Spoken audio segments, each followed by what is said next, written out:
Yeah, starting a couple minutes later than I wanted to. Was running a little behind this morning. But we're gonna keep working on. I wasn't actually able to get the windows done for this building or this building last night. I ended up having to play tech support for one of my sons. So I'm gonna continue kind of where we left off. And I was looking at this building, and I kind of want to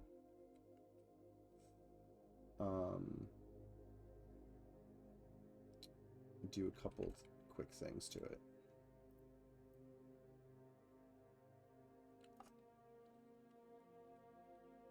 So we're gonna start with that today.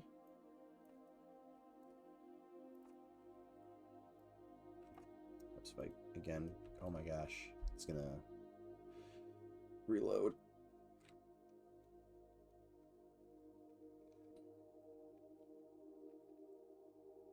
So I did get around to making a little bit more space around here. Not a ton, but should be enough for a player to walk all the way around it now. But I want to raise up the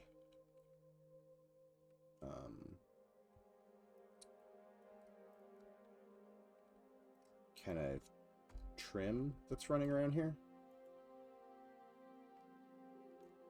Morning, Chess. How are you doing? So that it kind of matches the other areas that are used as like walkways, essentially.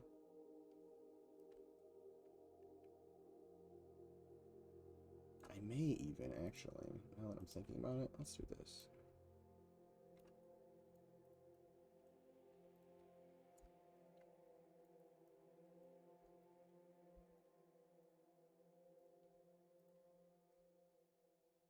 So I was kind of thinking about this like yesterday. While I was putting that board down. That, kind of wished it was at an angle.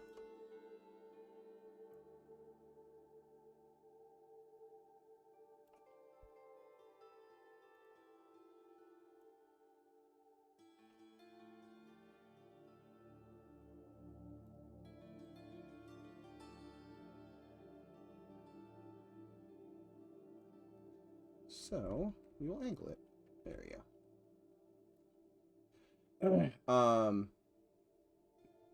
There's always gnomes. There's always gnomes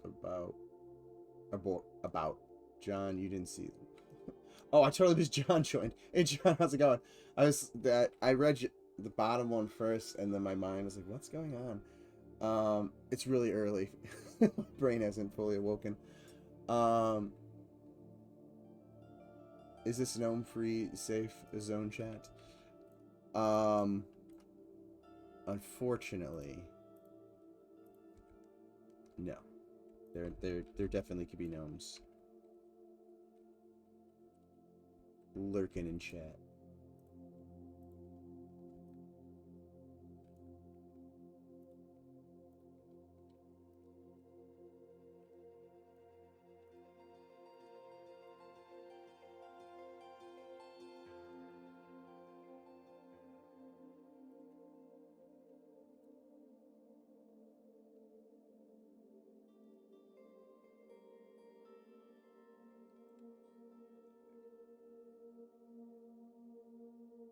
Actually, we'll do... Yeah, we'll do it this way. I'm not going to do anything fancy with the back side of this.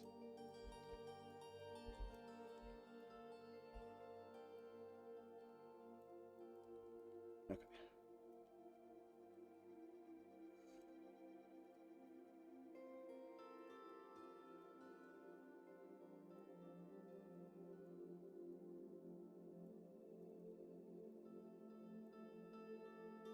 And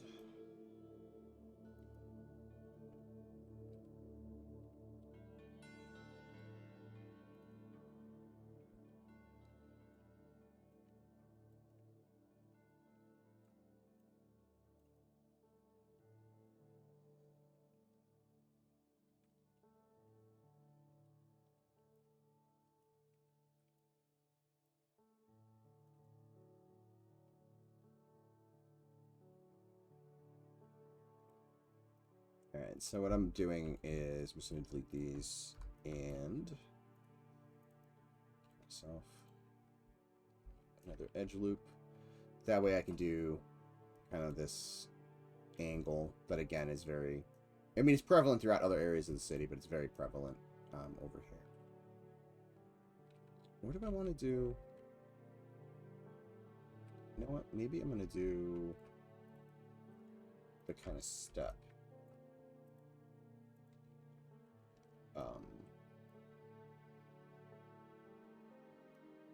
We'll try that. We'll try the step one before doing that one, just because it is very prevalent. Not that step one isn't prevalent as well, but...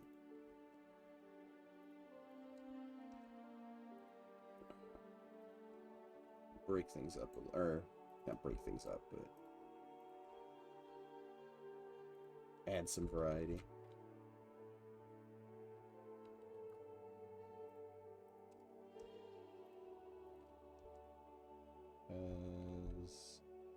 Yeah, there's no all the ones on this side of the road. I mean, there's obviously some on the library, but yeah. So okay, let's grab these.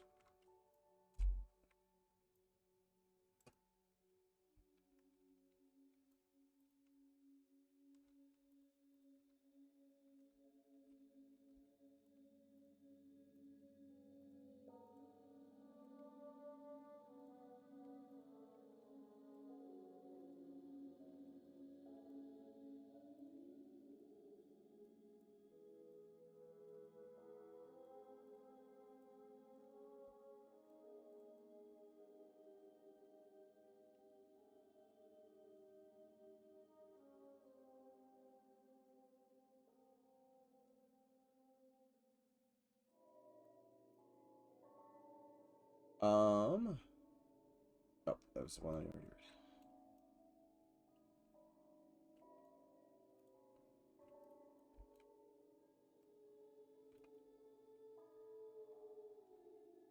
Do that. Do something that's more like a combo of the two.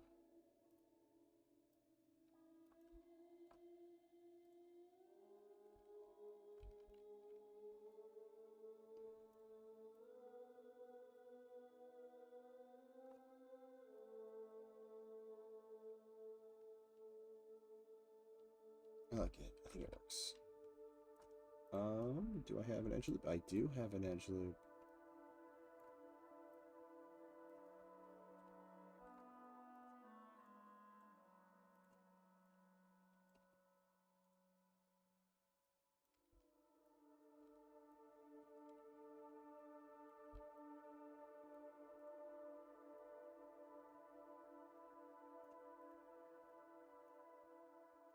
Hey Nordan, how's it going?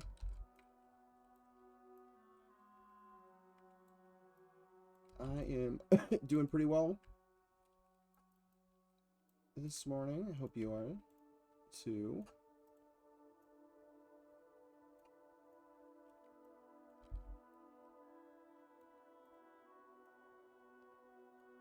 May as well just collapse some of this stuff down, make it more efficient. I'll do the same over here too.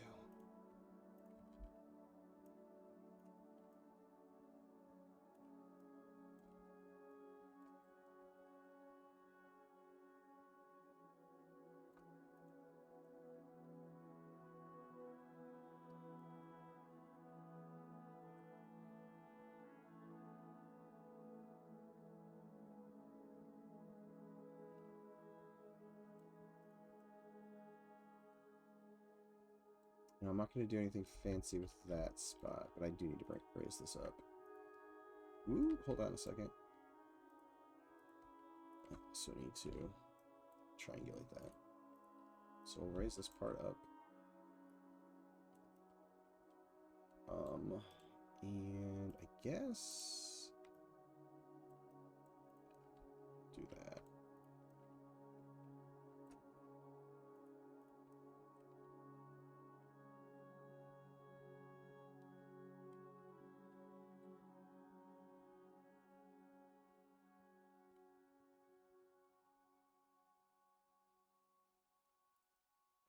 feel like I should treat this part like that. I'm not going to do anything over here, though.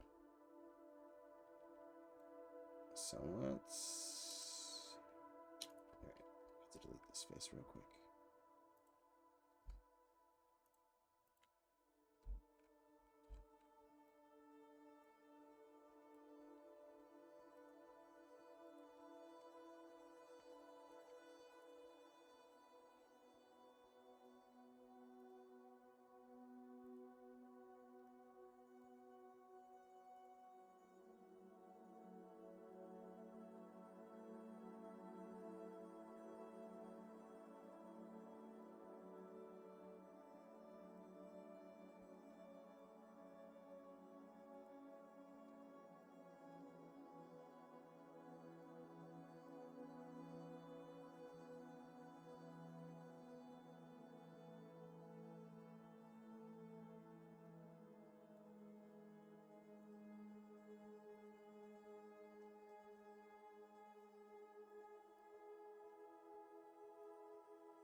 Oh, I'm like, why is that not bridging? It's because I'm attempting to bridge. The wrong edges. Alright.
That's way too far.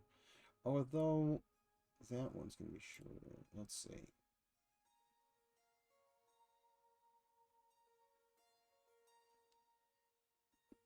Hmm.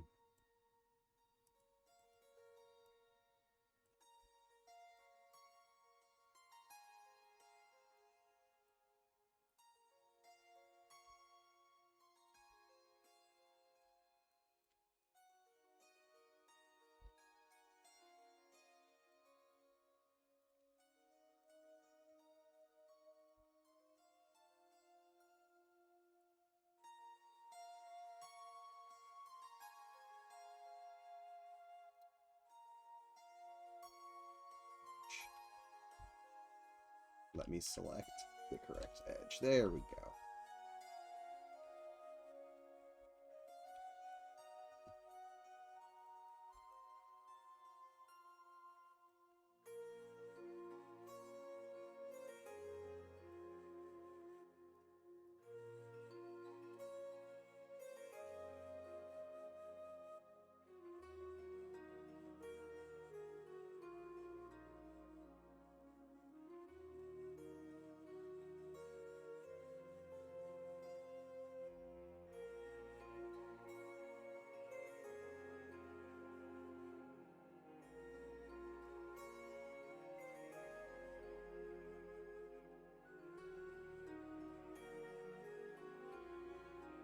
Much better.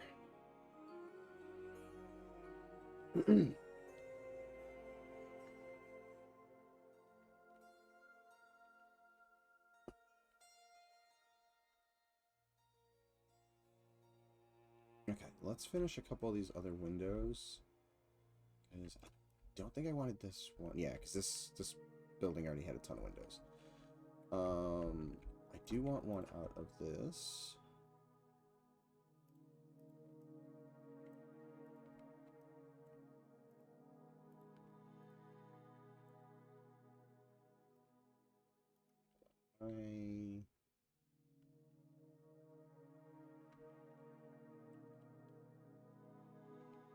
What is going on here?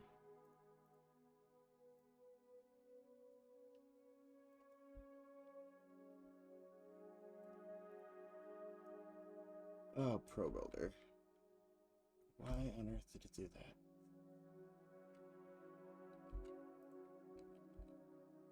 Okay. I have some cleanup to do. Oh, wow, why is it... Hold on, this is other world like that? No, why did this one do that? Okay. Let's clean this up before it becomes a disaster.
Should be better. Oh, let's just completely optimize this room while we're at it.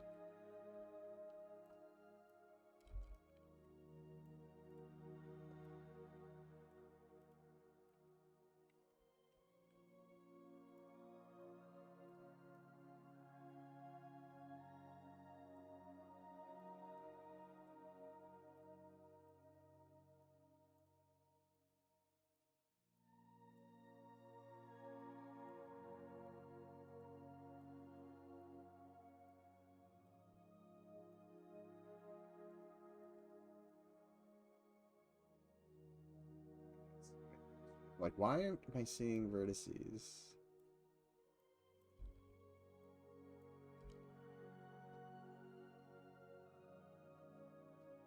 Okay.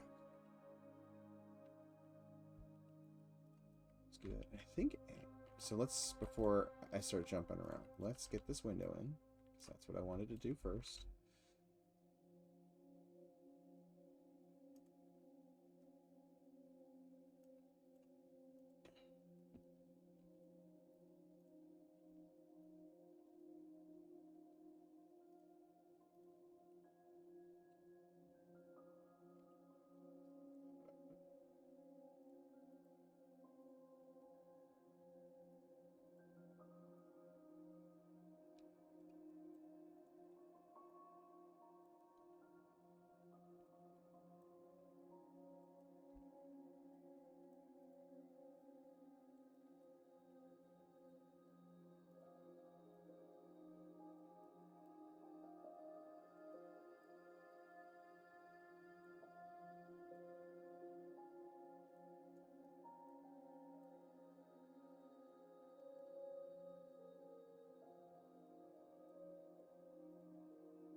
I'm going to center this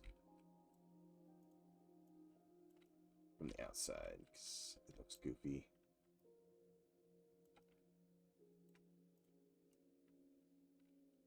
There we go.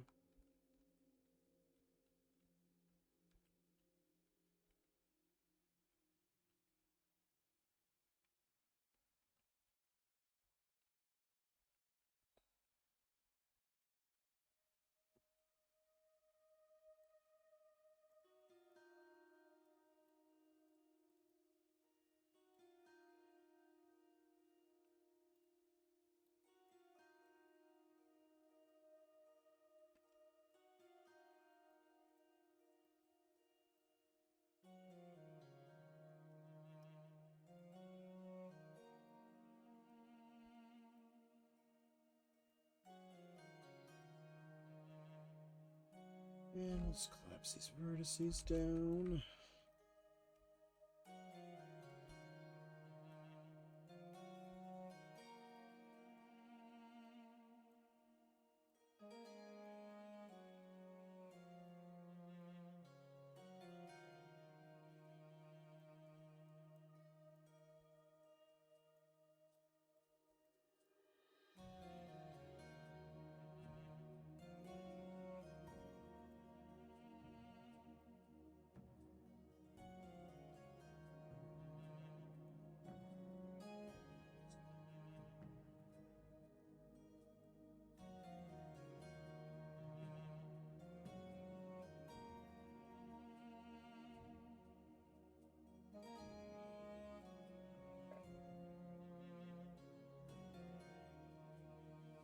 Yeah, two small windows there, I think will work.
Hey, Belfester. How you doing?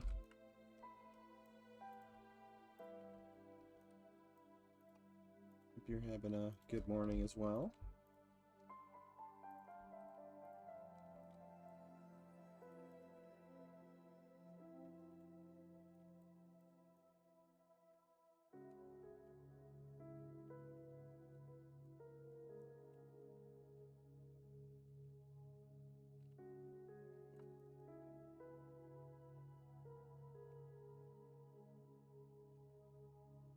Not too bad. Just eating French toast and working. Oh, French toast sounds really good, actually.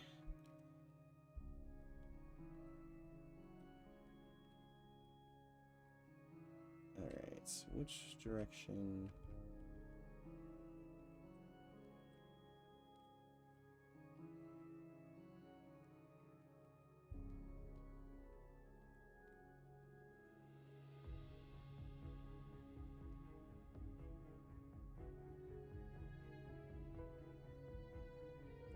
I don't even know if that actually needs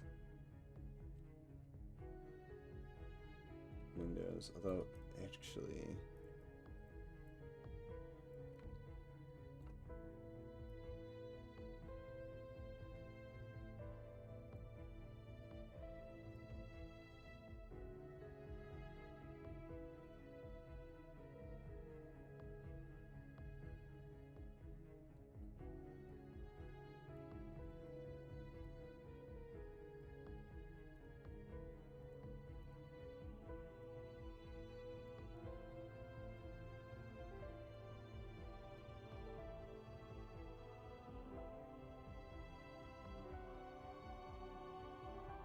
it looks nice, or better like that. Do we want it to have?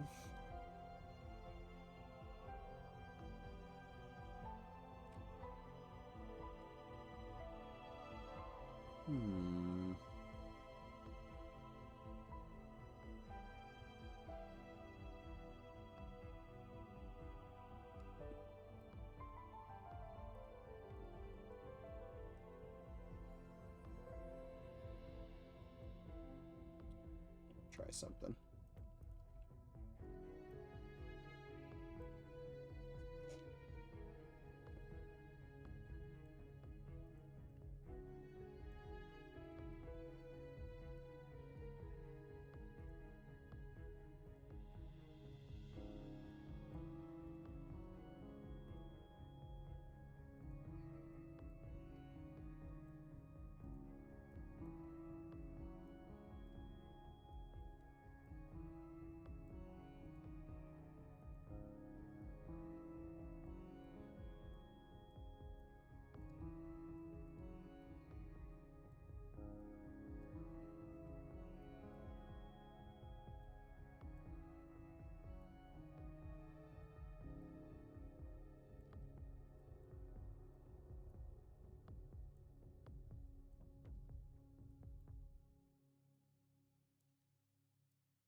Oops.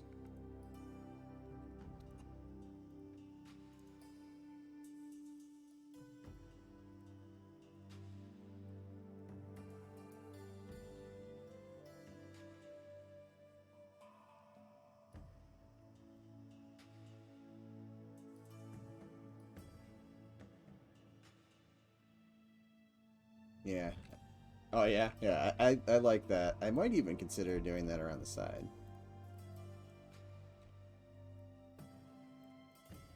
as opposed to doing windows. So I'm also attempting not to overload the zone with windows. Not that windows are a bad thing, but if some of this stuff ends up becoming housing and everything is windows, that doesn't leave a whole lot of wall space for people to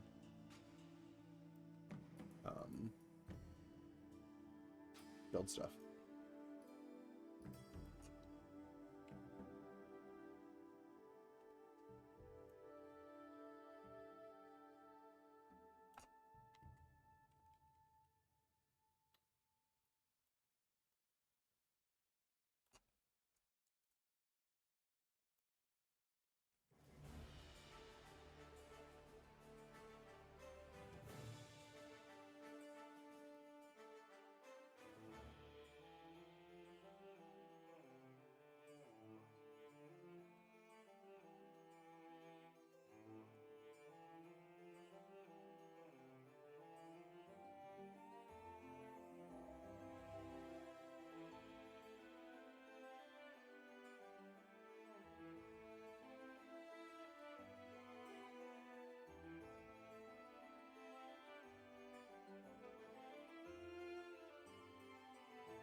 We will try it like this.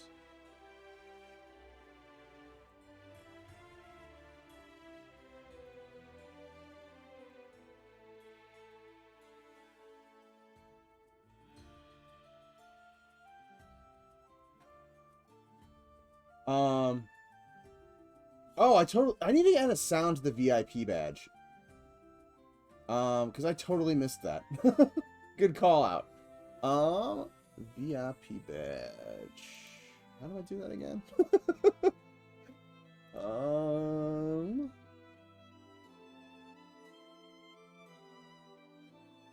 Member roles.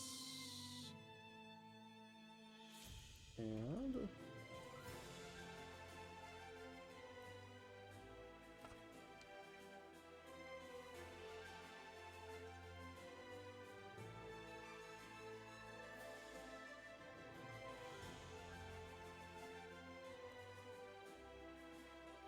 boom. You should have a shiny gem next to your name now.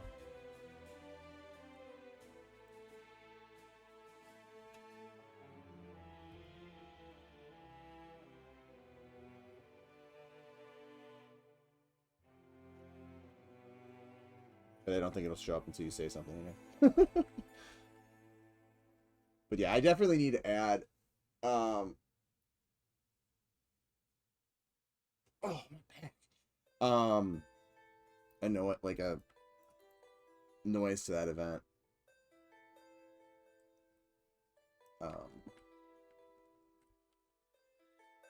Yeah, yeah, I looted a gem.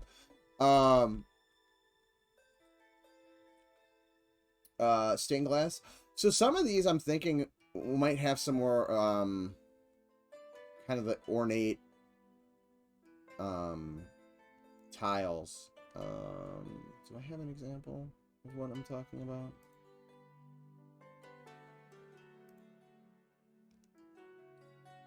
Hold on.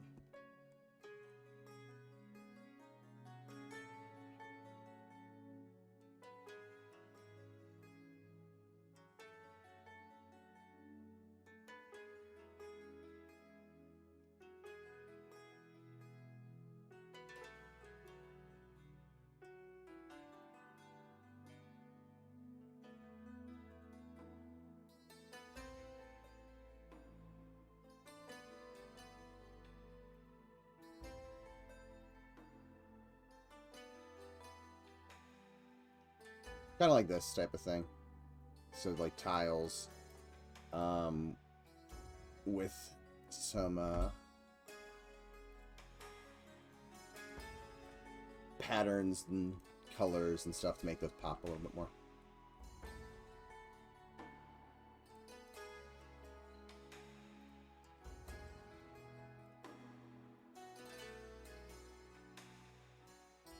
And grats on your gem, John.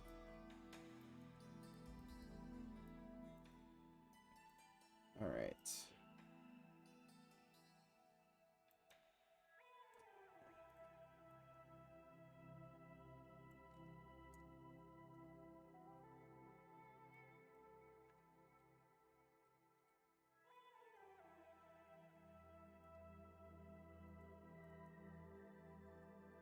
I need to eventually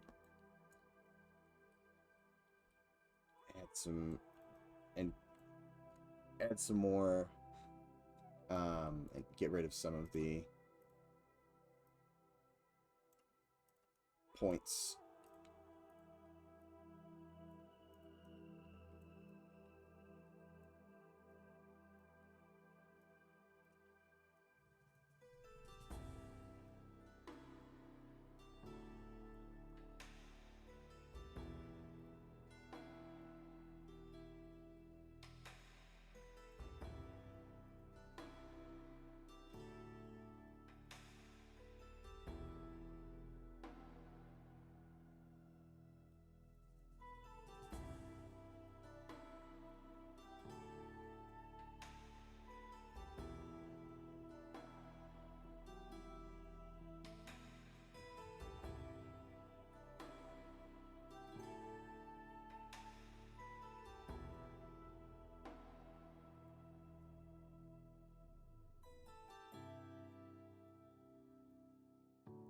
Doing this so that hopefully they all end up snapped nice and neatly on top of each other, so I don't get any of those weird seams.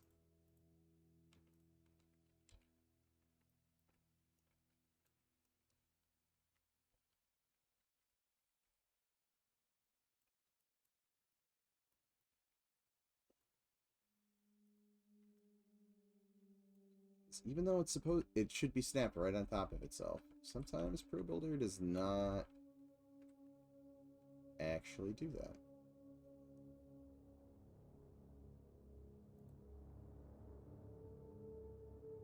Hey Zebu, how are you doing?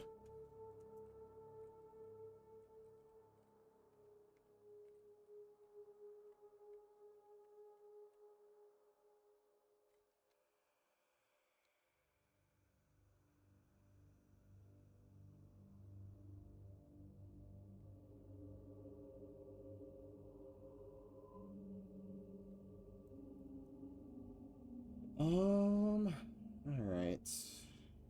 How do I want...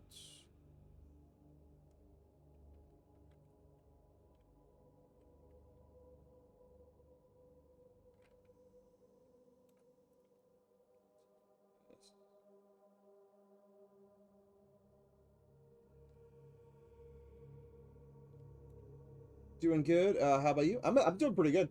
Working from home, so I can tune in. Nice. Ugh.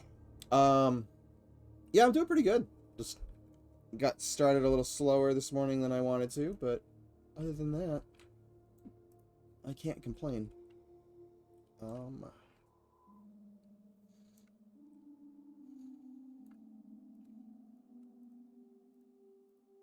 So I feel like it's going to be easier for me to do it this way.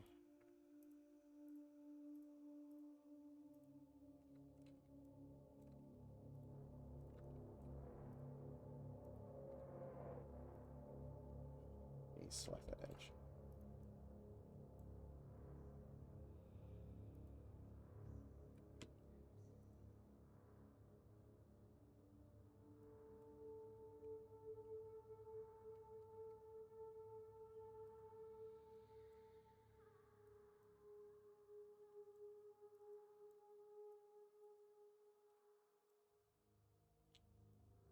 I should have just left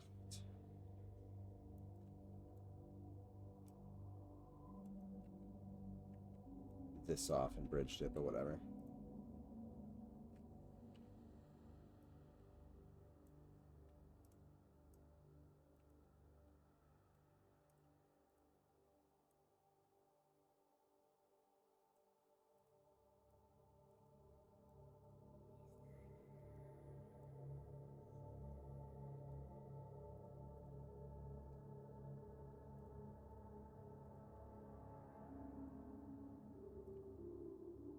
Okay, so that wasn't as painful as it could have been. Again, the Pro Builder tool leaves some things to be desired in terms of being able to edge slide and all that fun stuff that you can usually do fairly simply in other 3D applications.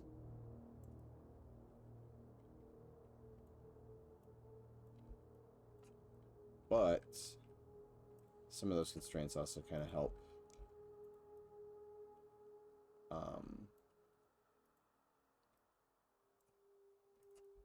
constrain some of the stuff that I might, like if I'm working in another program, might start doing because it's more like my style or just the way I'm used to working.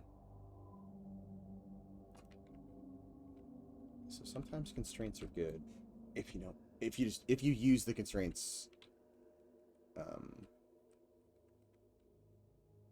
as a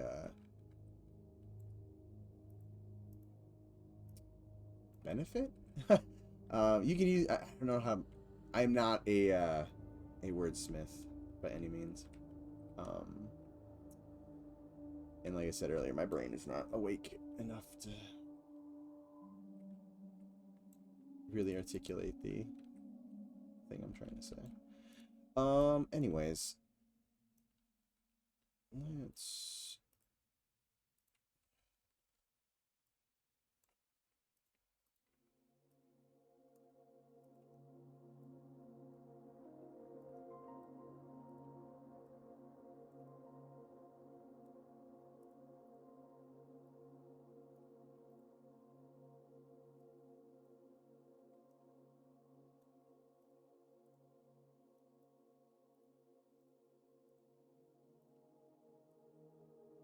Oops, let's fix this.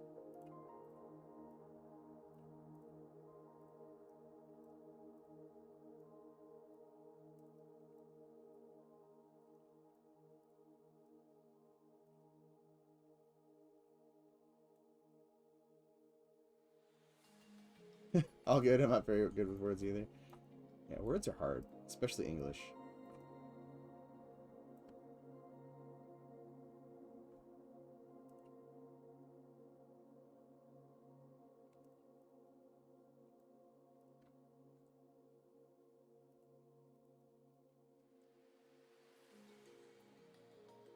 Which is the only language I speak, so.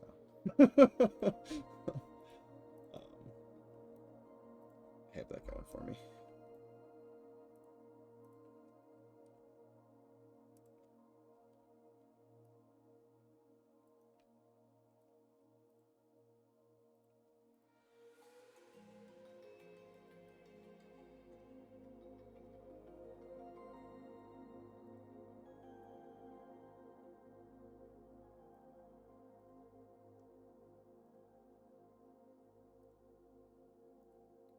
Oh my gosh.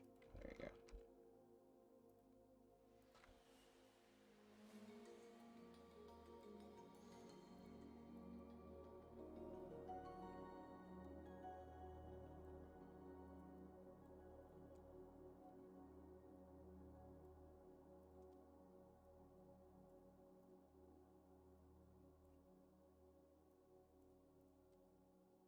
All right.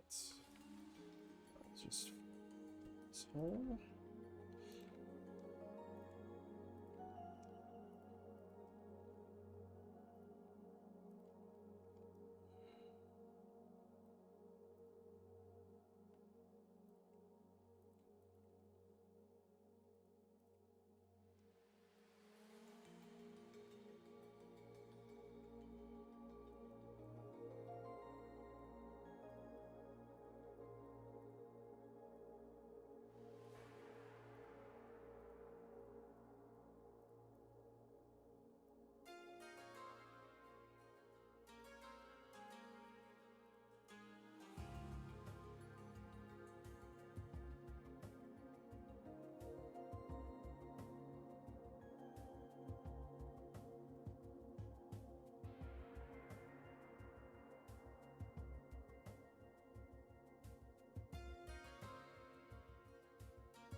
free edge again, but the one I want.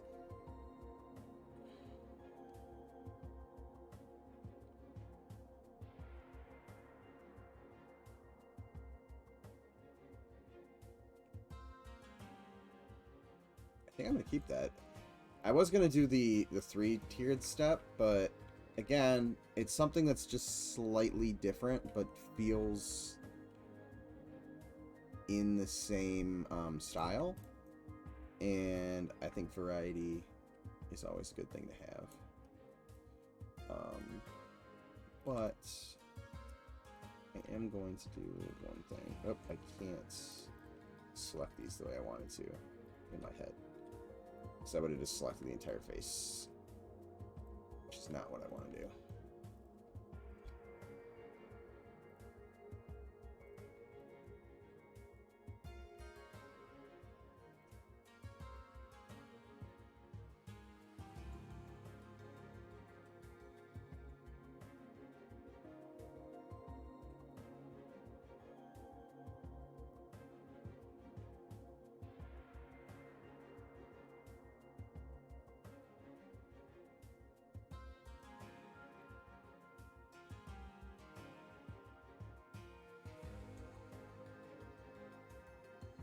Bridge there.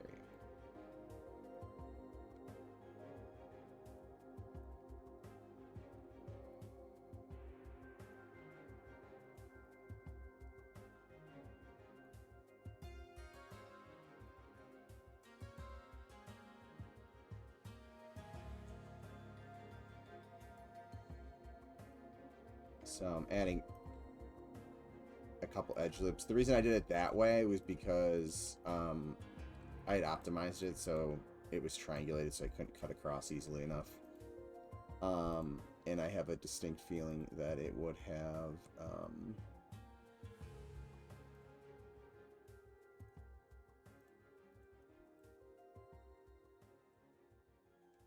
not extruded how I wanted it to.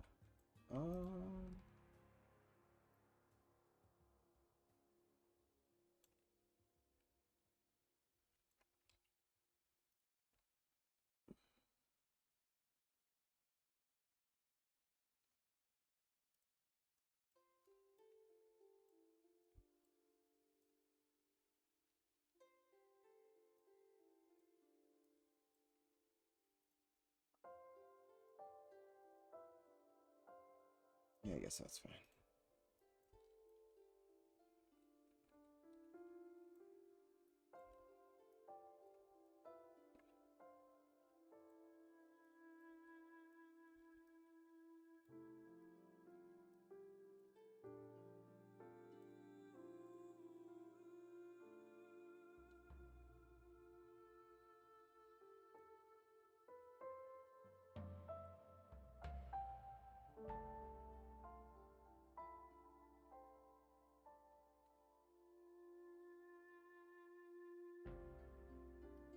You know what? Take it back. Let's back up. I don't like that there. I'm just gonna run along the roof. For all that.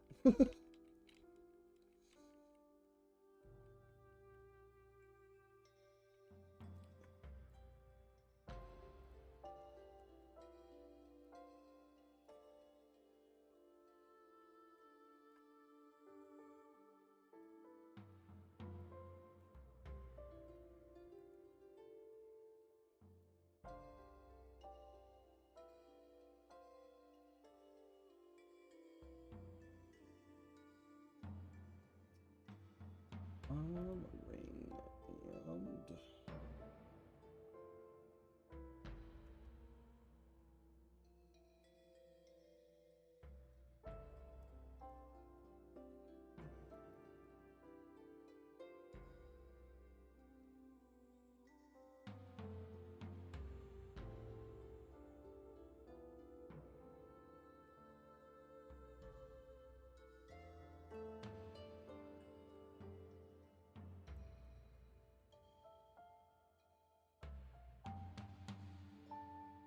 I don't almost want to build a ramp going up there.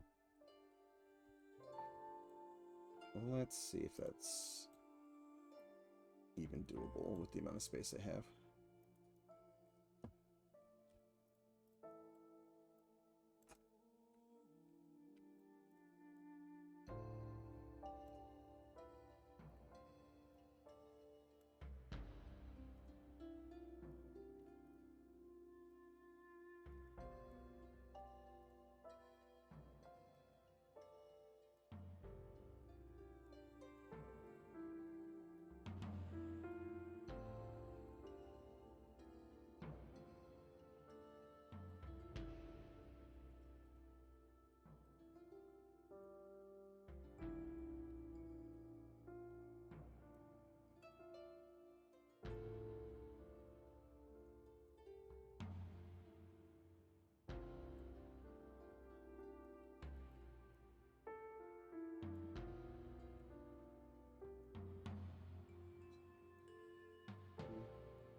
really fit.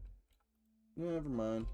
I mean, it barely fits, but it doesn't flow nicely.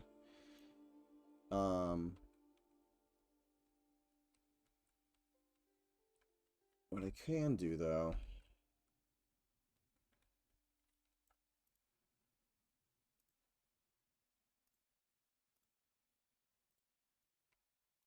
And I keep saying this, and I keep not doing it. Is there not a ladder volume here?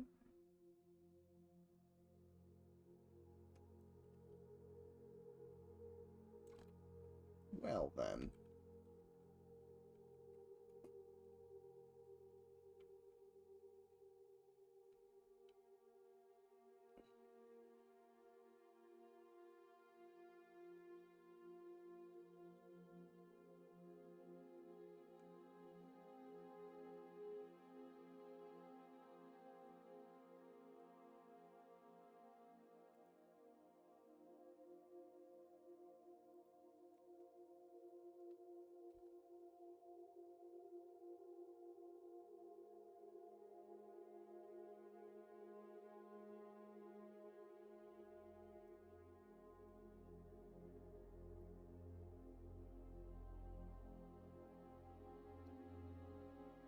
And we'll drag this all the way down to Sagesyde, and then we'll put it over there. I need to really create a actual ladder prefab. I keep telling myself I'm going to do that, and then I keep building the city without doing it.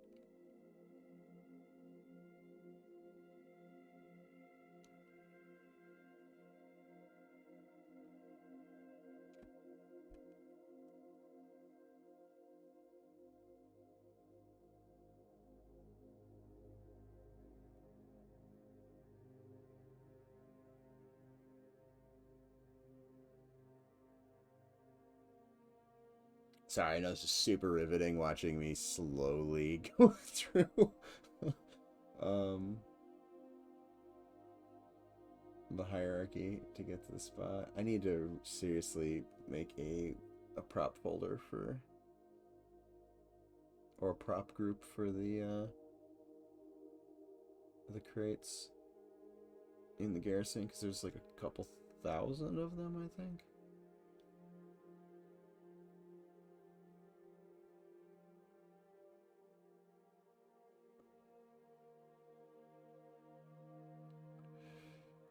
Any day now.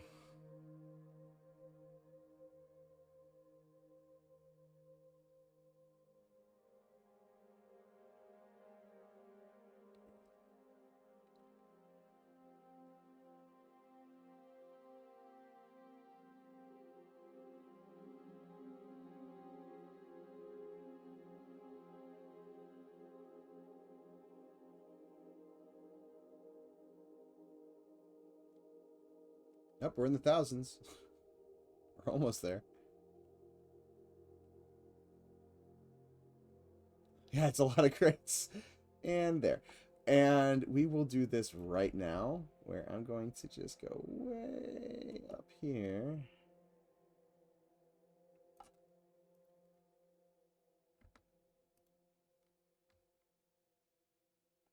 Actually, let's do it this way. We'll do those first ones. We will create an empty parent.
And what this is going to allow me to do is the next time I scroll through all of this, I can just make sure the group's closed, and I don't have to worry about seeing that long scrolling through of, was it 1,200 barrel or things?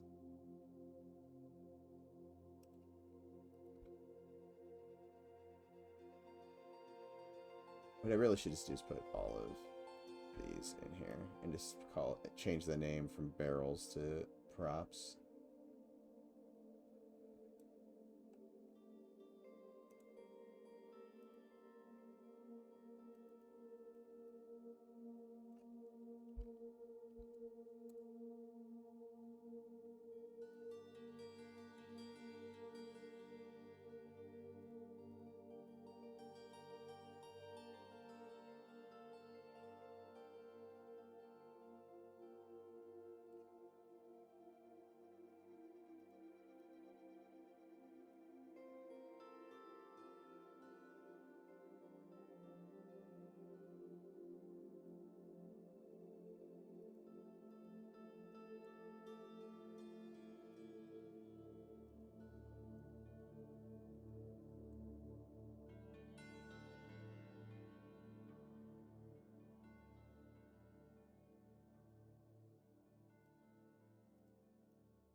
I need to actually remember that I did stuff in the garrison, and I'm not and to push it, because there's definitely been times where I like touch one thing in the garrison and I'll forget that I did that, and then I forget to push it, and then I'm like, damn it, I should have pushed that. I usually notice when I'm like, if I did the work at home and if I'm at lunch, we're doing work, I'll fly by something. I'm like, hold it a second, that should be fixed. It's not. Okay. Anyways. Hey, Justin. How's it going? Oh, excuse me. Hey, Meal. Sorry. I was trying very hard to say hi, but the yawn won out.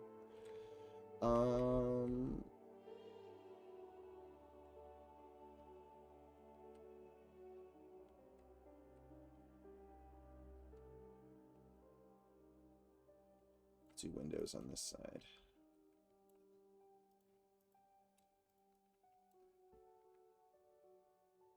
Seeing how much snow you guys get?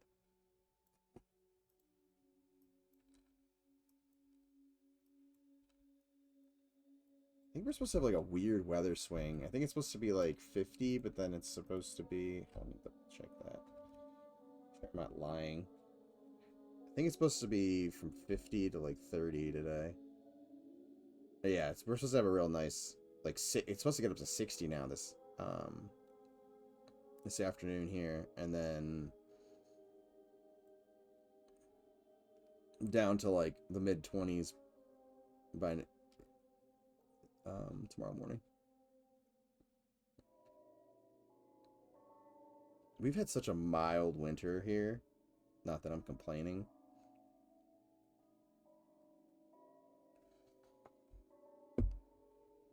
But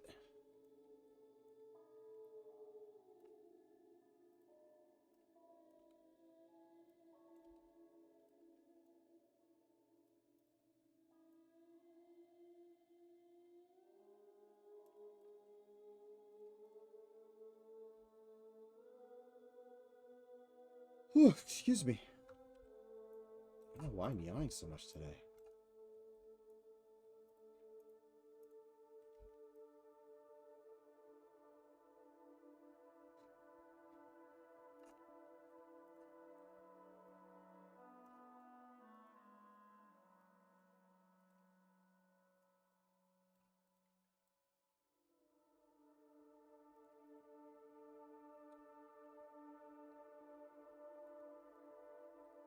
And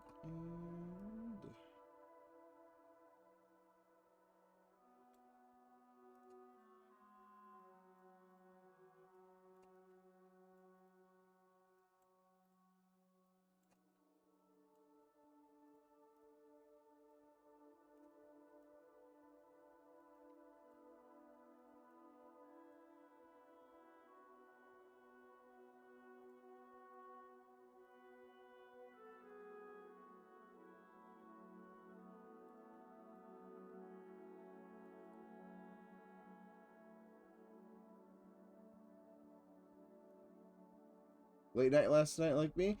Um, Not particularly. Um,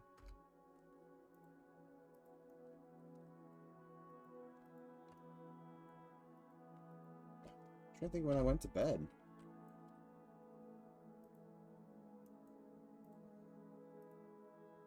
Like 11:30, something like that, probably.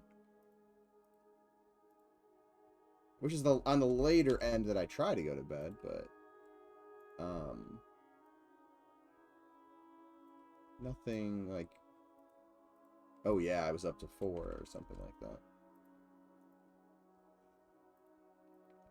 Oh, yeah.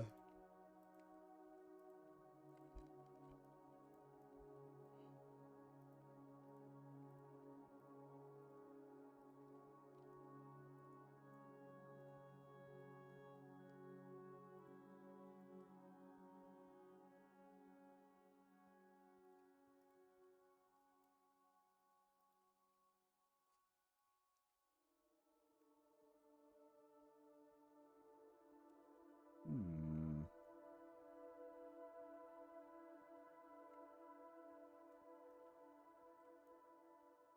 Oop, okay.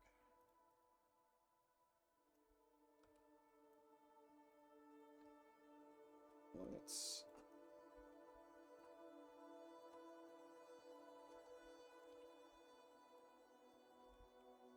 push down that. And again, this process is a little slower because I can't delete that edge loop like I would normally do.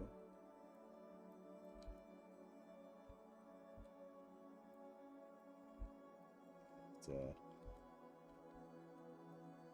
fly around and make sure I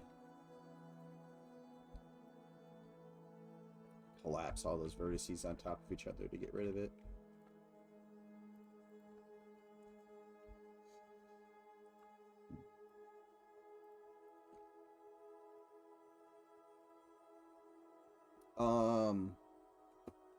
Friday night, it's going to be 2 inches with 15 an hour winds. It was pretty windy. Was it Monday? I think Monday when I was driving, my car was getting blown around. I have a really light car though, but I was definitely getting blown around.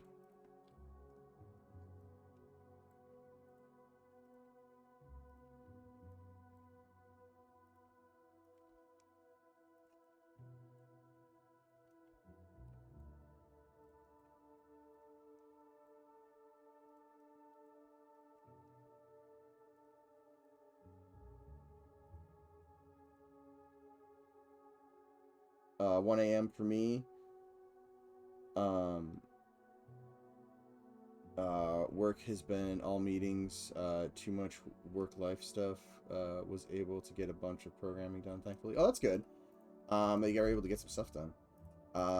Yeah, I had a couple surprise meetings come out of nowhere, at work.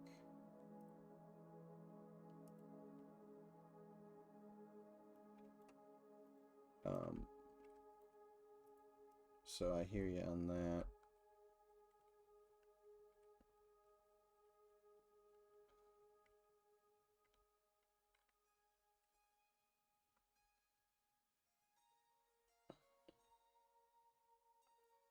Kind of want to narrow those.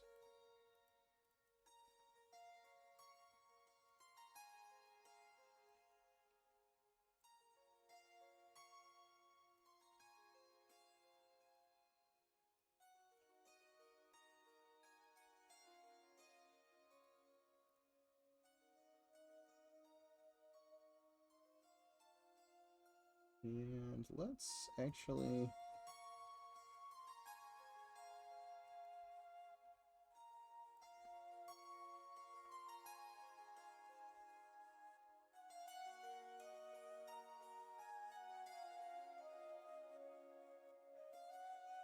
collapse these down.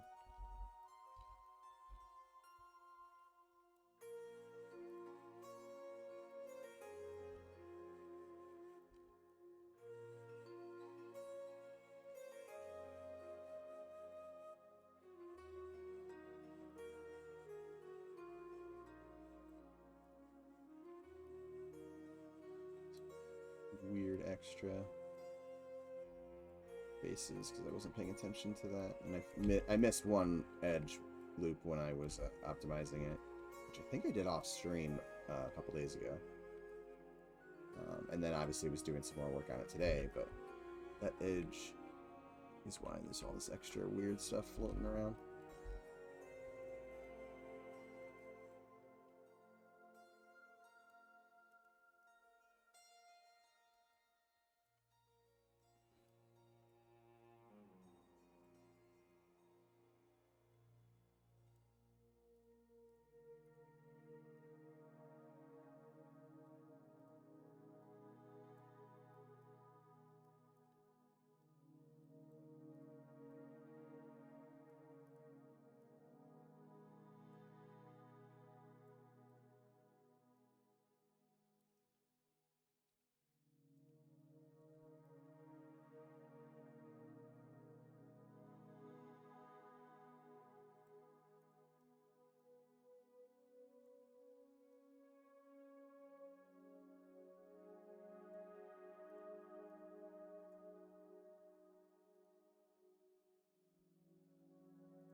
There we go. That's better.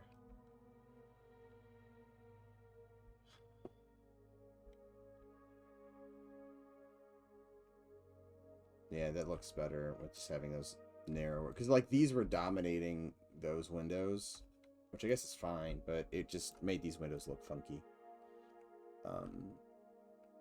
Just because this is so much larger. Obviously, it's a cooling tower, so it's meant to catch the air, but...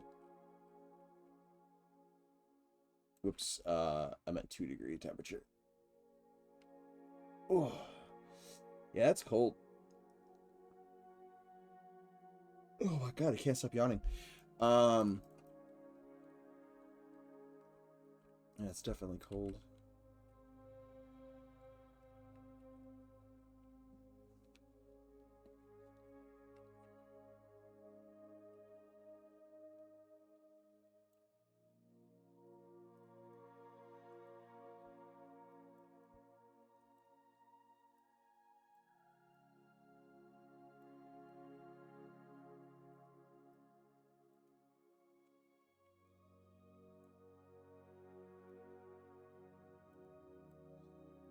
Want to have some windows along here.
Unfortunately, these are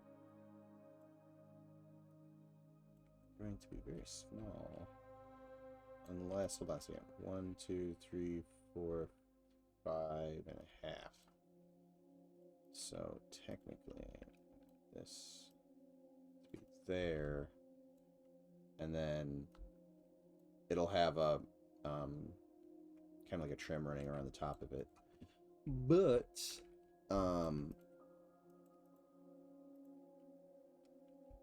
oops.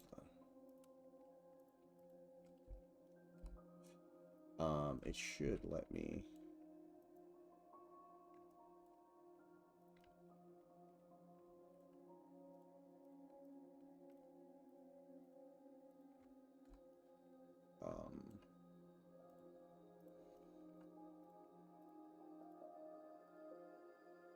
Extend this down. Yeah.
better. That'll give me a couple.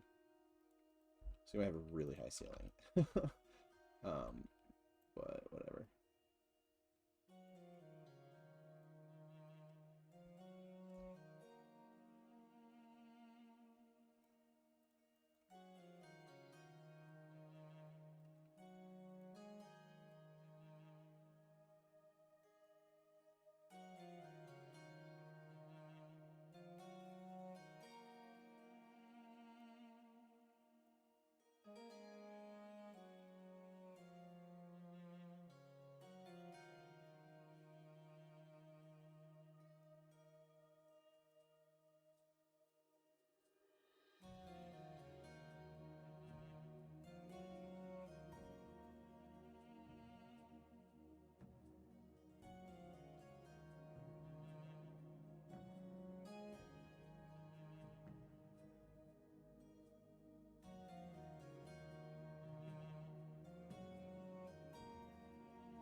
I may have to rethink these windows up here. And now it looks like a face.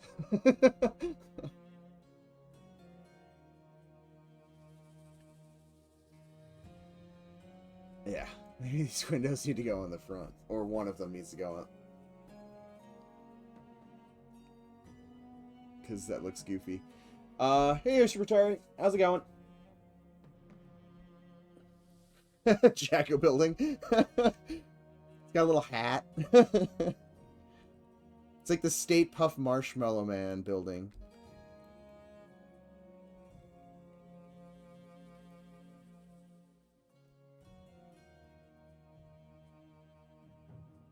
Yeah. We are going to...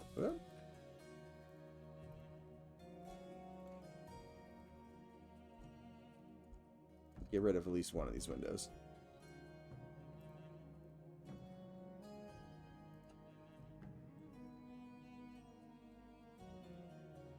I love Pro Builder. Clearly I'm highlighting this and everything else is getting highlighted.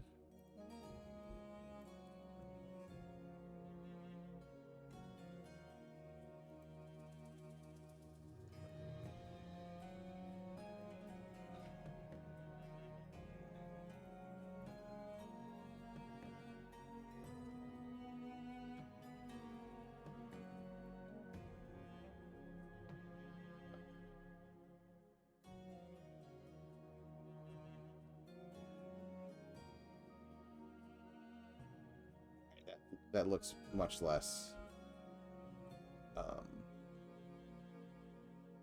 like it's looking at us.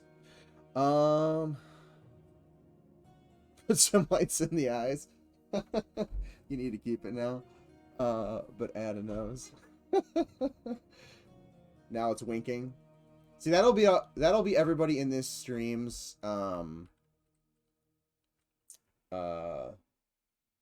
secret knowledge, is that the building's actually winking at you.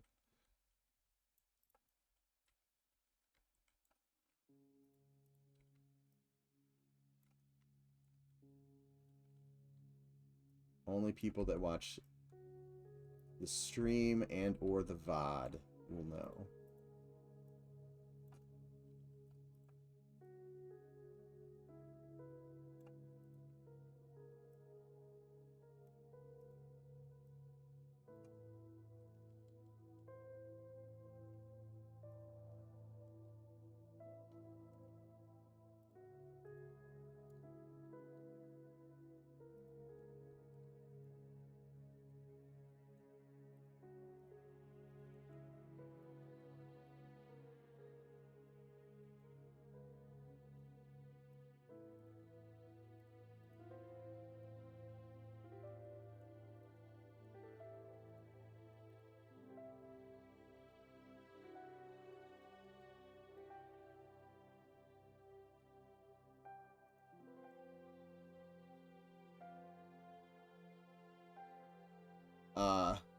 Let's see. What a cheeky building. If I had the time, I should make an emote of the building winking at you. In like a pixel art style animation, but chances I will have the time to do that are next to nothing.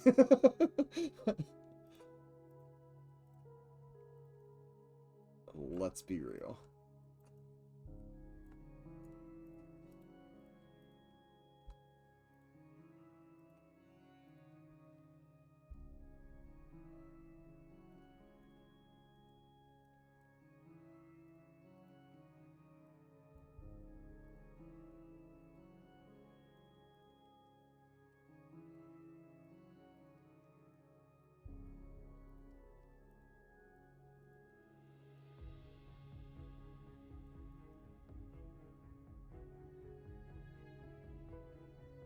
I'm like, oh, let's look at the windows out here, and I just didn't. Oh, God, my brain today is all over the place.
Damn it.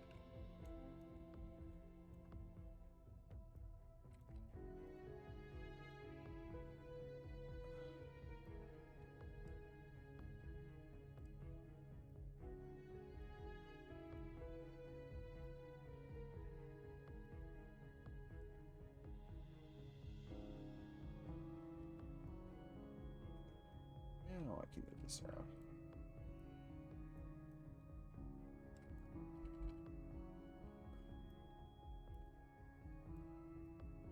Now it's a Cyclops building.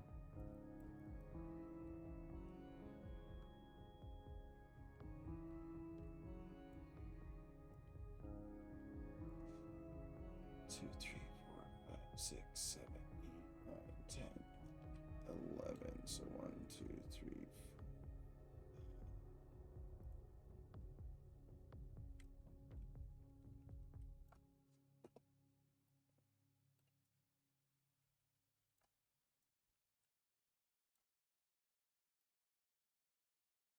There, it's centered. I'm like, that doesn't look centered.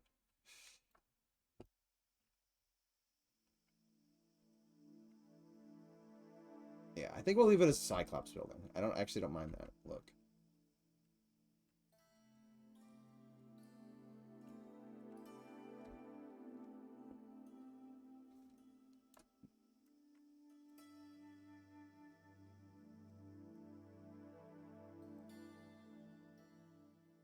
Now here's the question. Do I want this to be a full...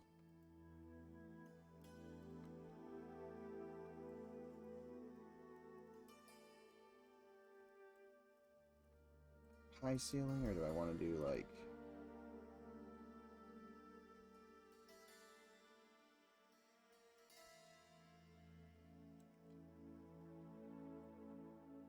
Honestly, I think doing it like that actually feels better.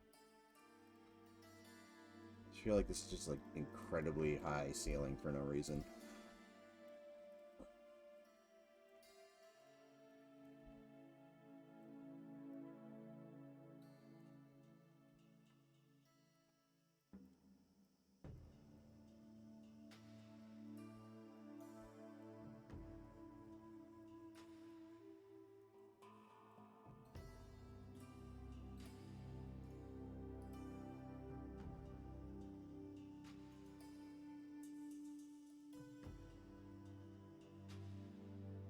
Let's keep it there and then the door.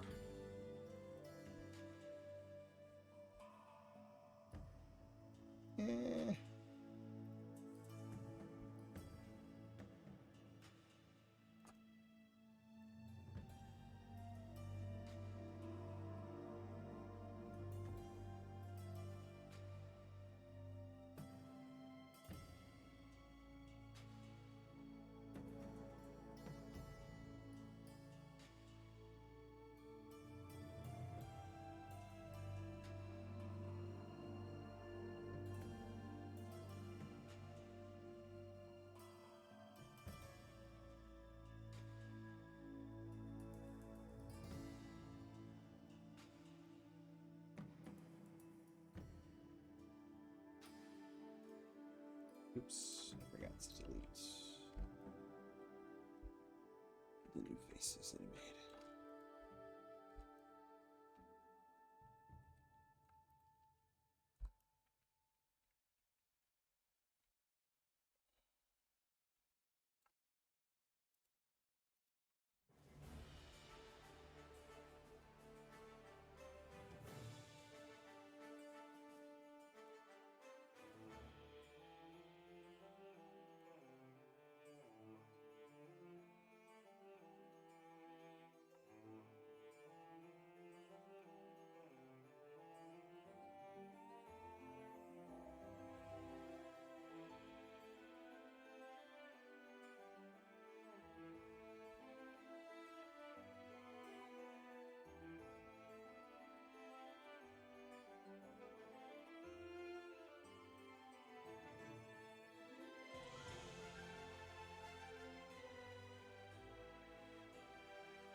Just optimizing this a little bit more.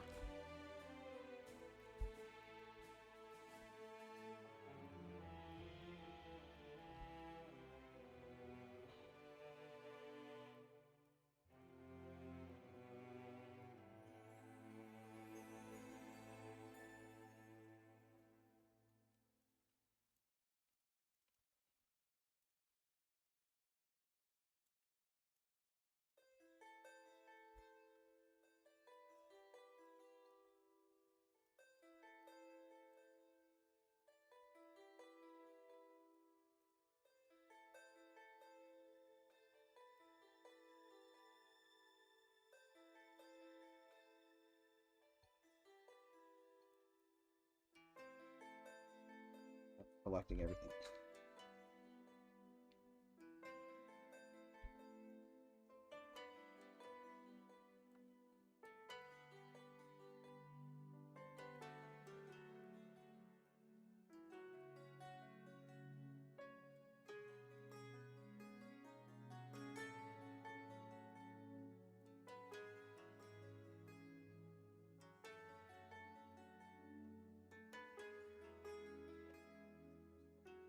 Yep.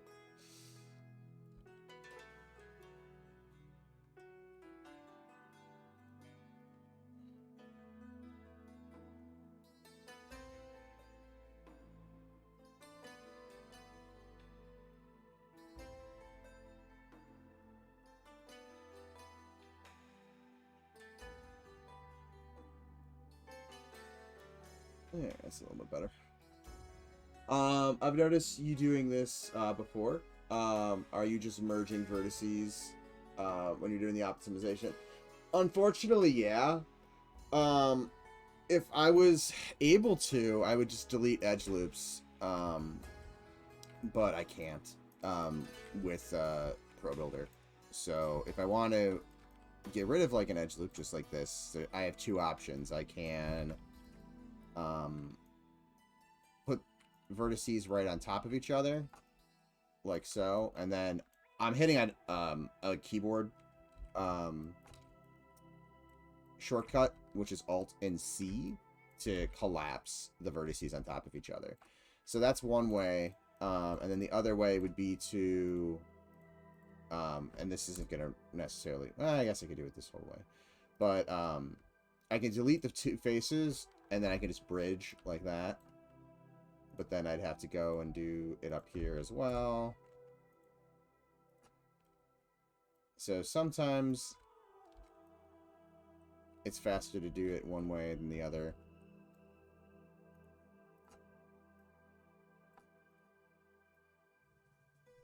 But yeah, a lot of it would be just me deleting edge loops.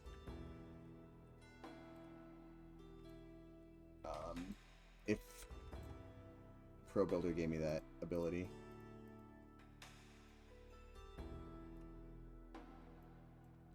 If anybody who is on the Pro Builder team over there at Unity is listening and watching, that would probably be my most requested feature. The ability to delete edge loops.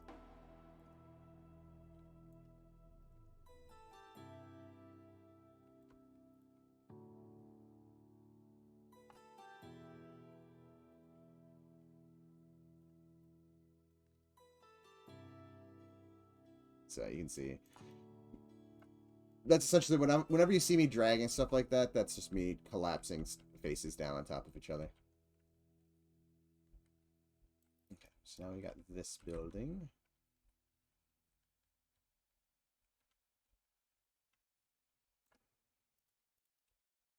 I had debated doing something like this on. Just this out just a pinch.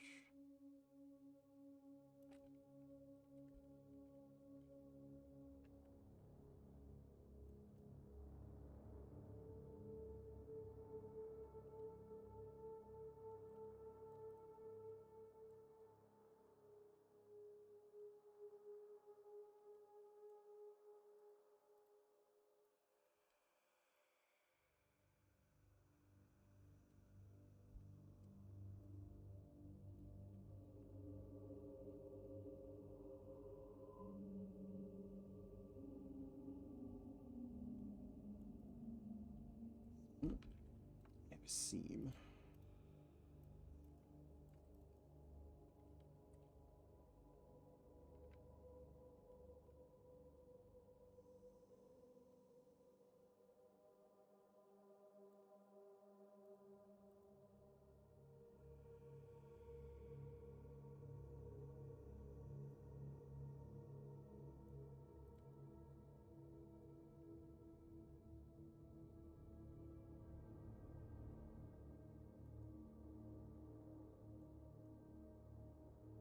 Excuse me.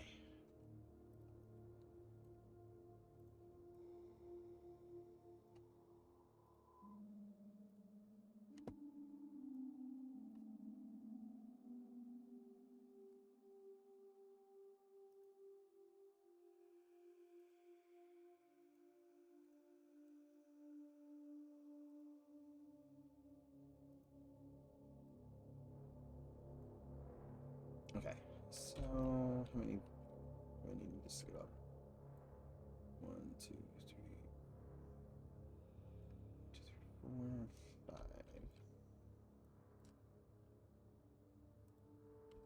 10. Oops, gotta do this one. 5 by 10. 3. No sides.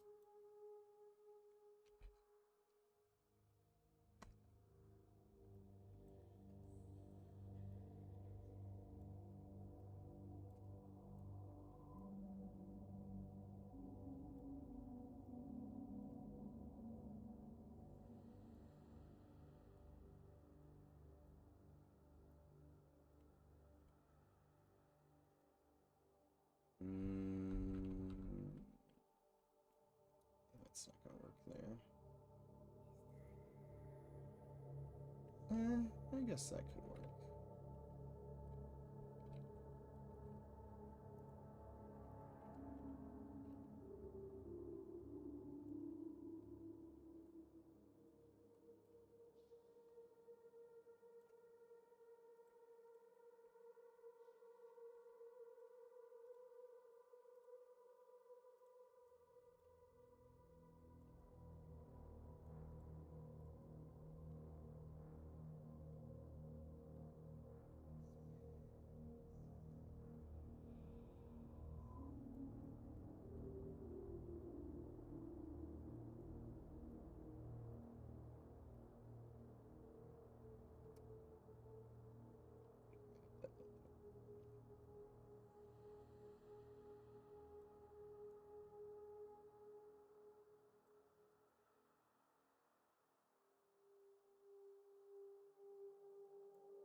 And then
all right. Probably should run another edge like this. There.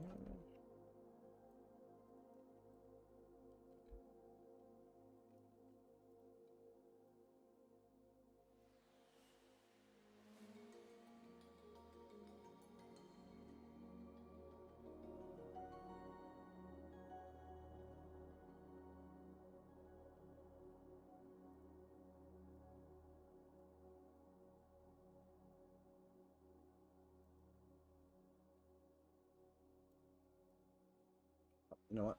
I did. Oh, I know. I did need to run that. Because I need a point right there. Second, it's like I'm running edges I don't need.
cooldown.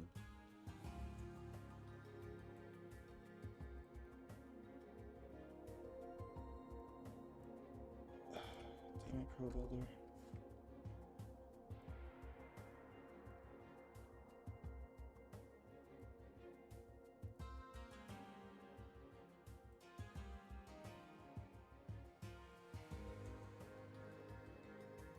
Sometimes Pro Builder does like the weirdest things. Like, why on earth did it have that extra edge in there? Make sure none of these other ones are doing it too.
Tube so that it's not yelling at me.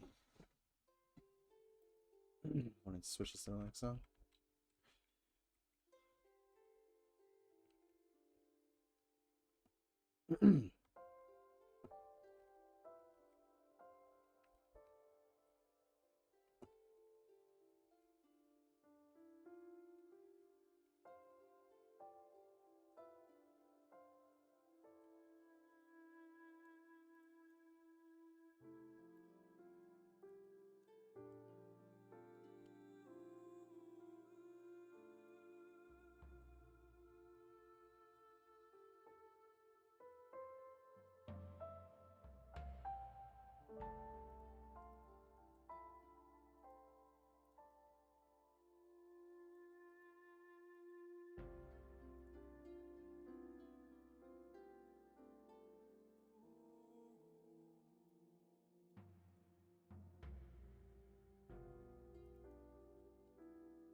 should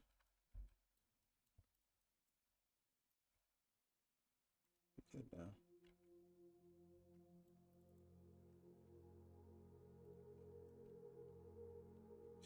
now. Morning, Messenger. How are you doing? Been shoveling snow. Oh, that doesn't sound fun. Oh, man, am I am glad I don't have to do that because my landlord has a service um that comes and takes our snow away.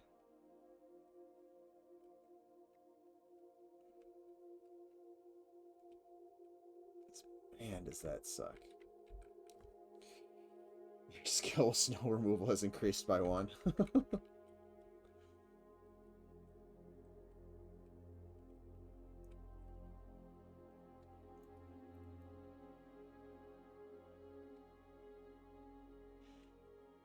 There was one time that snow removal was just a super annoying.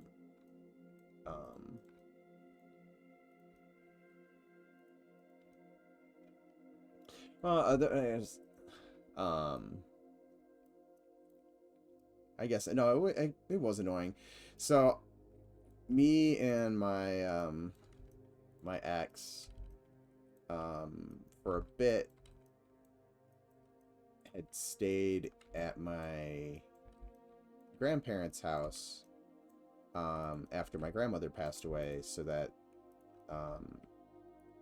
one, we had just had our son and wanted to get our own place anyways, but my grandmother had just passed away and my family was looking to sell the place or figure out what they were going to do with it, but they didn't want to just leave the house with nobody in it, so we moved in. And the shape of the street, it was a dead end. It was kind of like an L shape, and the end of the L and kind of the joint of the L had kind of a cul-de-sac shape, but without the island in the middle. And the city, every time it snowed, would plow. Basically, if you went down the street and you didn't turn, you'd crash into the house. And you'd crash into the garage, basically, if you just went straight. And the snowplow would just come down the street and push the entire, like, vertical line of the L straight into the driveway. Every time. They didn't do that when I was a kid. But they, at that point, had decided to just not give a shit, I guess. And it was so obnoxious. And the first time it happened, my ex needed to get to her job, and she saw all the snow and was like, no, I'm not doing that, and decided it was a good idea to try to just floor the car through the like lowest area of it, which was in the other lane, and then got her car like stuck in this giant mound, like tilted sideways. And me and I had to call my dad over, and the two of us had to like dig it out. It was not fun. But yeah, every time that year that it snowed, and it was a fairly snowy year. Luckily, it wasn't as bad as the year before. The year before, we had like piles of snow that were probably 3 or 4 feet tall all around the streets. It felt like when you were driving, it felt like you were a bowling ball in a bumper bowling like lane. There's just these giant bumpers, which was hilarious because my ex's cat got out. He was a stray at one point, and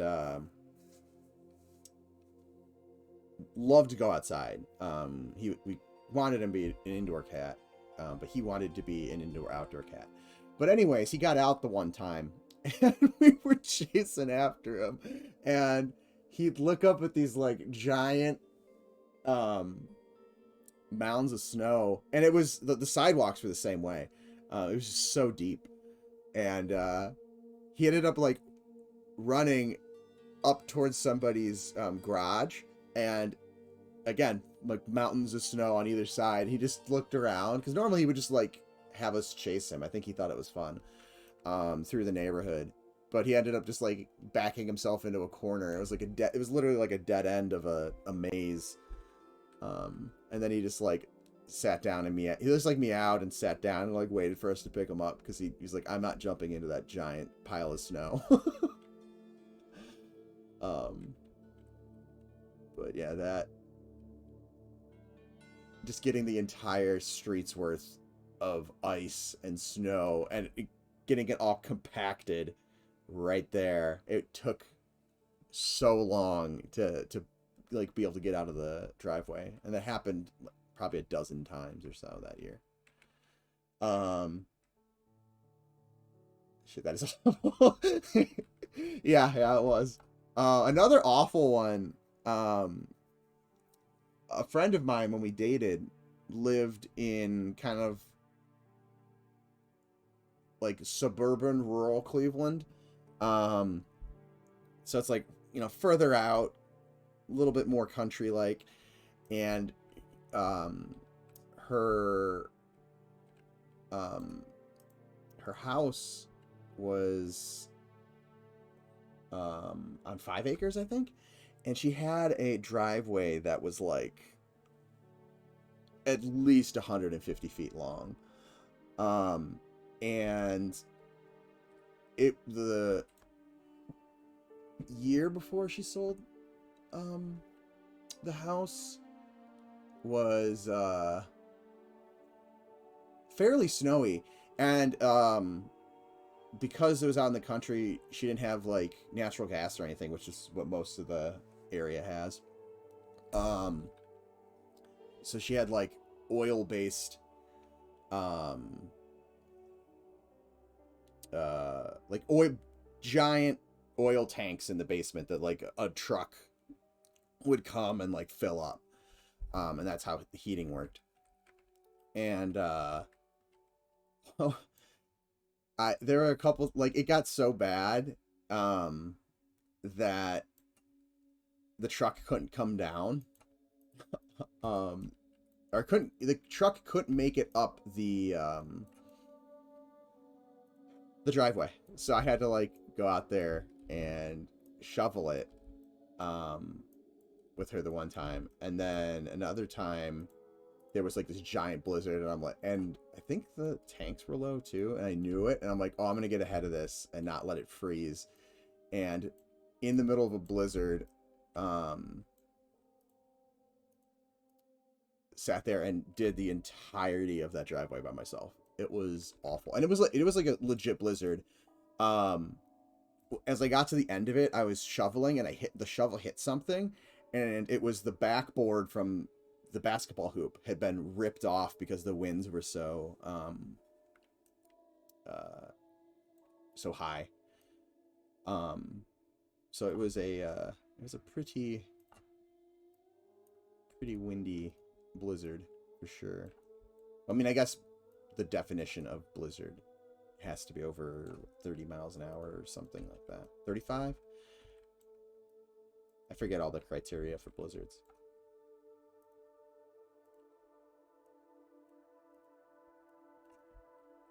But yeah, that when she sold the house, and I was like, I don't have to deal with shoveling that driveway anymore.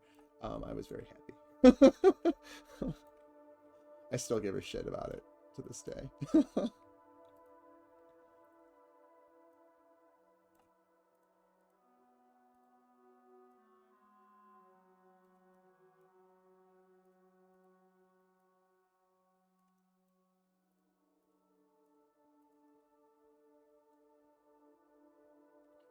Rest easy, Pit is fleas cannot survive those conditions.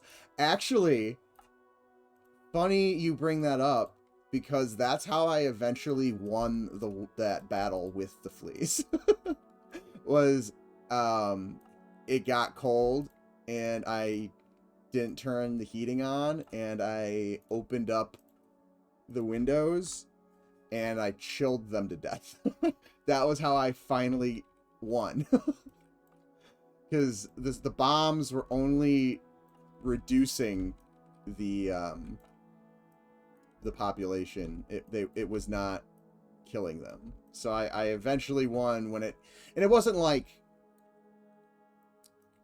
freezing when I eventually won. It was like autumn temperatures. I think it got down to like 45 or something like that, and I just chilled the house, and that was how I claimed victory in that battle. No, I'm gonna say it was a war. It was more of a war.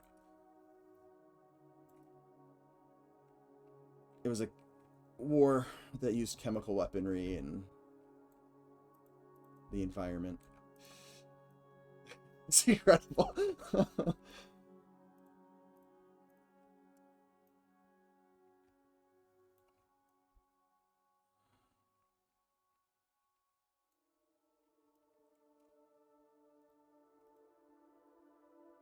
Yeah, so if you ever have a really, really bad infestation of fleas that is just super resistant, and you probably should have just called the exterminator to begin with, but you're so invested in killing it yourself at this point, you can just wait until it's cold. And if you're in a hot environment, I don't know what to, I don't have any advice for you. I don't know what to tell you.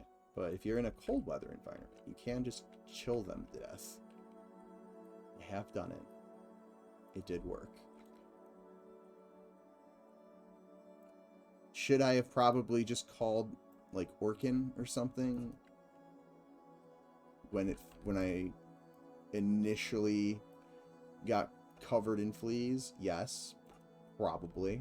Will I do that in the future? Yes.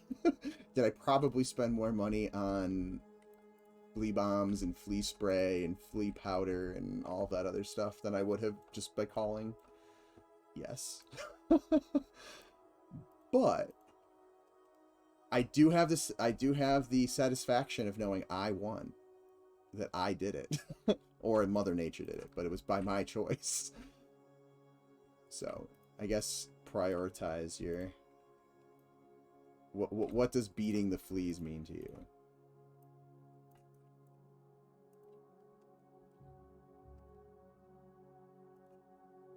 Ugh. God, I never want to go through that again. It was so bad. And then for like... Man, it had to have been a couple months after the fact. Oh crap, hold on a second. Like every little like breeze that would like move an arm hair or something, and I'm a fairly hairy dude, but like every single time like a hair would move, I'd like instantly react like, oh god. Not another one. Ah, shoot. Oh well, let's do it this way. I shouldn't have deleted those.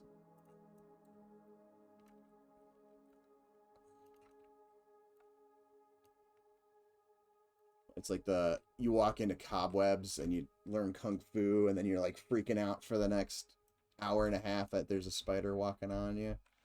It was like that type of a situation.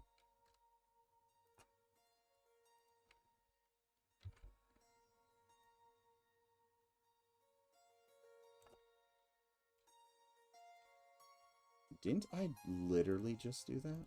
Or am I crazy?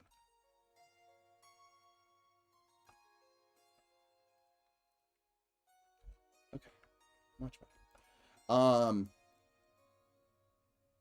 But yeah, man, like literally it had to have been the rest of the year that like every time something like brushed up against me, I was like, oh god, like trying to find the flea to pinch it and kill it.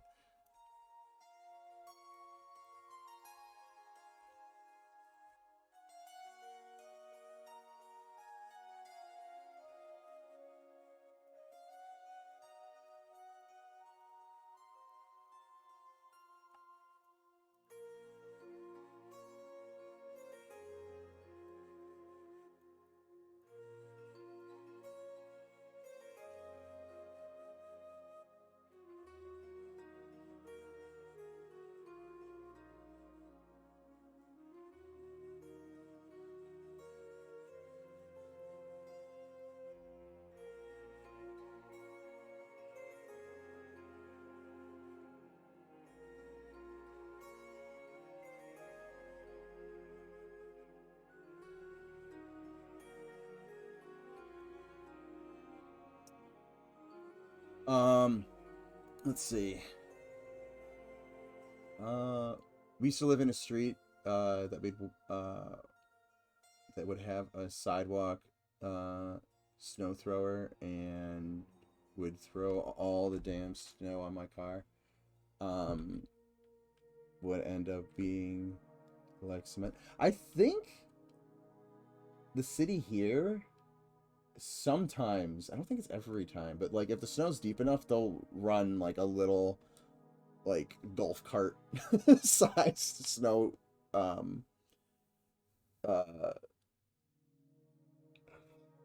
oh, excuse me, snowblower down the streets, like the main streets, so that you can walk down them. But yeah, I can imagine it piling up on the car would suck. It would end up being like concrete surrounding it. Yeah, yeah. Like, for anybody who lives in a warm weather environment and has never had to deal with packed snow from like a snowplow, it is so freaking dense. Especially if it starts as a wet snow and then the temperature drops like sub 20 overnight. It just is like a giant block of ice. It is, you almost need like a chisel, like a mining pick to like just break it up. It's so awful to get through.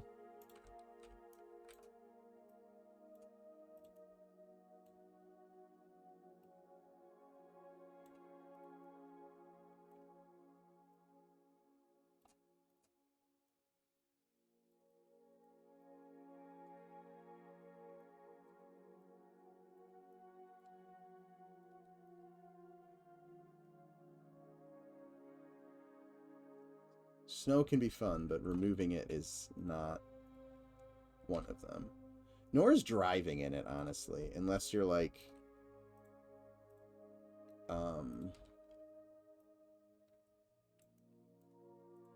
using it to do donuts or something in a vacant lot, which I would never do, ever.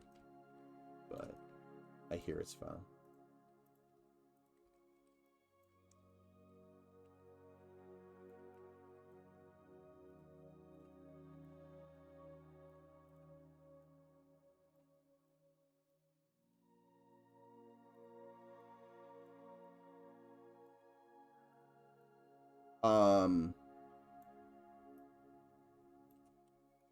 Let's see.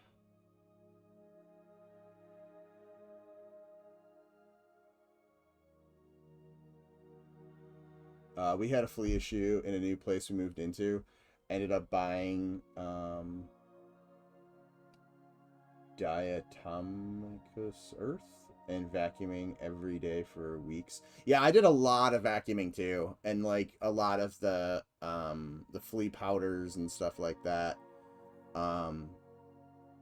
The main part of the flea infestation I had was in the basement because I've told the story before, obviously, but if anybody wasn't aware of the story, when my grandmother passed, we were doing an estate sale, and my aunt had walked her dog over, and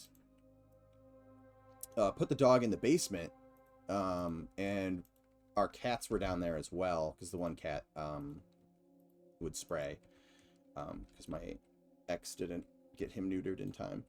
But anyways, the cats were the two male cats were living down there, and the house, since I'd been little, had like a small mouse infestation, which had gotten progressively worse as my grandmother's cat aged, and stopped chasing them down.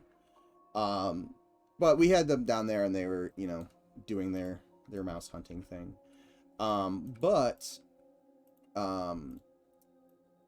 That's how that's how I am pretty sure the infestation started.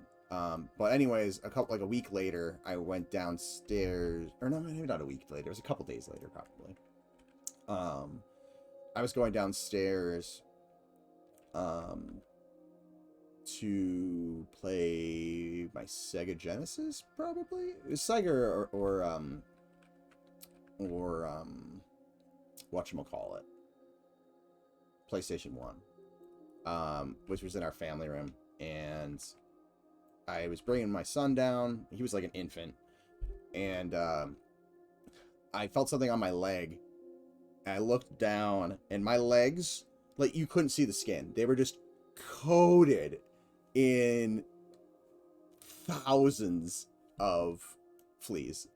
I mean, I had dealt with fleas before, like, occasionally, but oh my god, there were so many fleas. So bad. But yeah, it took forever to get rid of them. It was so annoying. I know the feeling. Yeah, they're so resilient to everything you try to do to them. Luckily I've never had bad bugs. I hear bed bugs are worse, but like, oh my god, fleas are so tough to get rid of if you have a huge infestation. But I think part of it was because, again, the mice, I think it got into the mouse colony, and I think that's how it grew so big. Granted, the cats normally were down there, but we would let them up. So they weren't down there I don't think they were down in the basement when I initially found it. They had some fleas, but again, it was all like the basement level, and then the family room level, which was the next split level up, were just awful. And then they spread throughout the whole house, but those, you would go down there and, like, I told this one, but like, to use a bomb, because it's basically just a fogger. It just, you know, puts a bunch of chemicals into the air that settle and kill, or supposed to kill them. But you can't have, like, the pilot light on your heater, or, you know, you are basically going to Tyler dirt in your own house. But without using the natural gas line, I guess. But anyways, the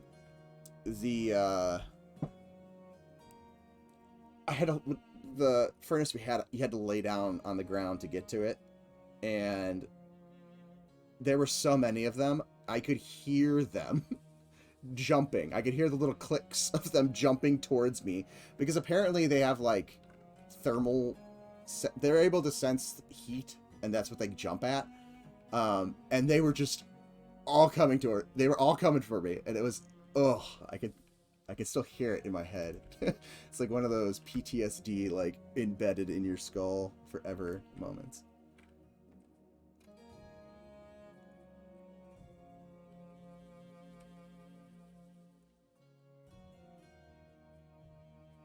But man, those things were awful, awful, awful, awful.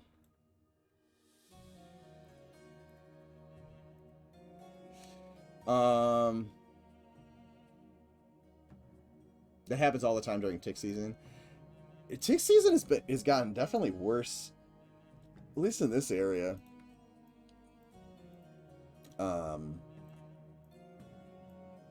the last probably 20 years or so. I never had a tick until probably, I think it was Easter. My oldest son's first Easter was when I first got one. My grandmother has a house. My other grandmother has a house that is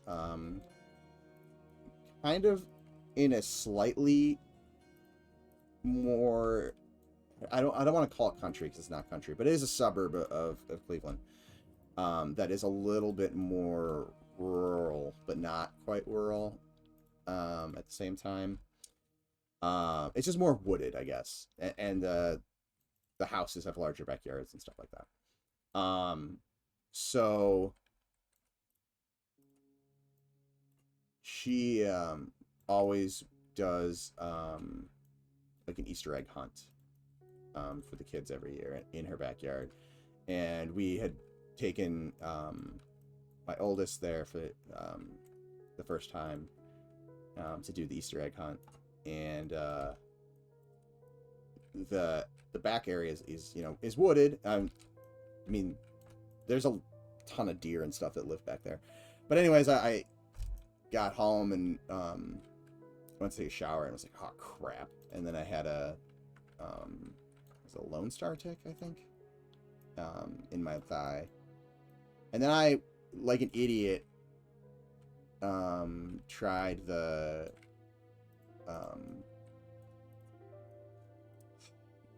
match head method to remove them. Don't do that. It doesn't work. All you do is you cook the damn thing in your leg or whatever part of your body it's currently in. Yeah, so don't, if you haven't tried that method, don't try that method. Because all I did is I made it super freaking crispy.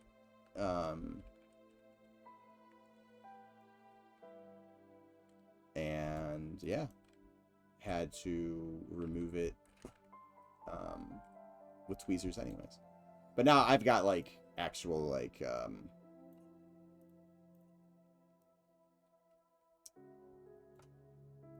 tick removing tools and stuff like that in my camping / survival stuff. But yeah, don't try the blowing out a match head or a match and then using these slightly warm match tip to remove it, because it does not work. -1 freedom, or -1 freedom unit here. Seeing a sandy warm area is nice. Only safe way to remove a tick is with some kind of tool removal that puts... Yeah. Exactly. Yeah, that... All the other methods don't work. Don't trust everything you read on the internet. Pro tip.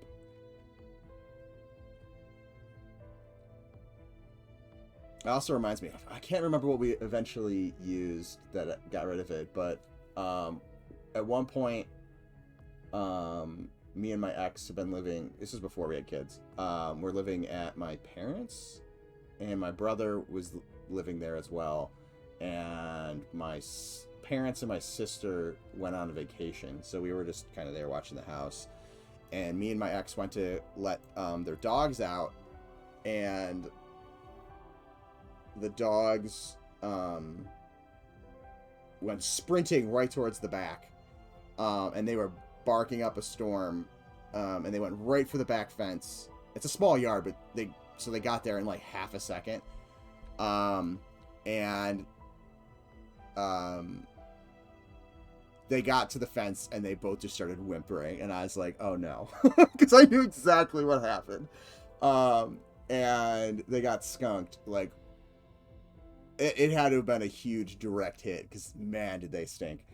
And we were on Google, like, looking up every remedy, and my ex was like in the bathroom, in the bathtub, like trying to, like, we did the tomato sauce, we did douches, we did hydrogen peroxide. I think peroxide was what worked. I think it was peroxide and baking soda, I think, was what eventually worked.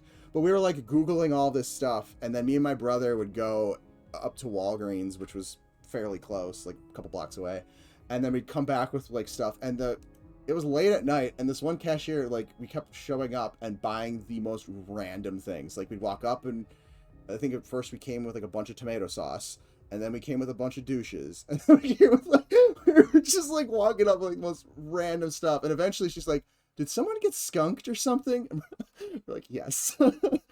But we had to have tried like half a dozen different remedies until we finally got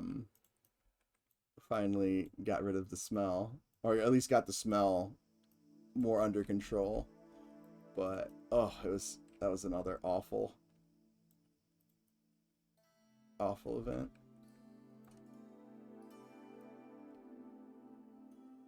used to live in a old farmhouse that had a rat problem.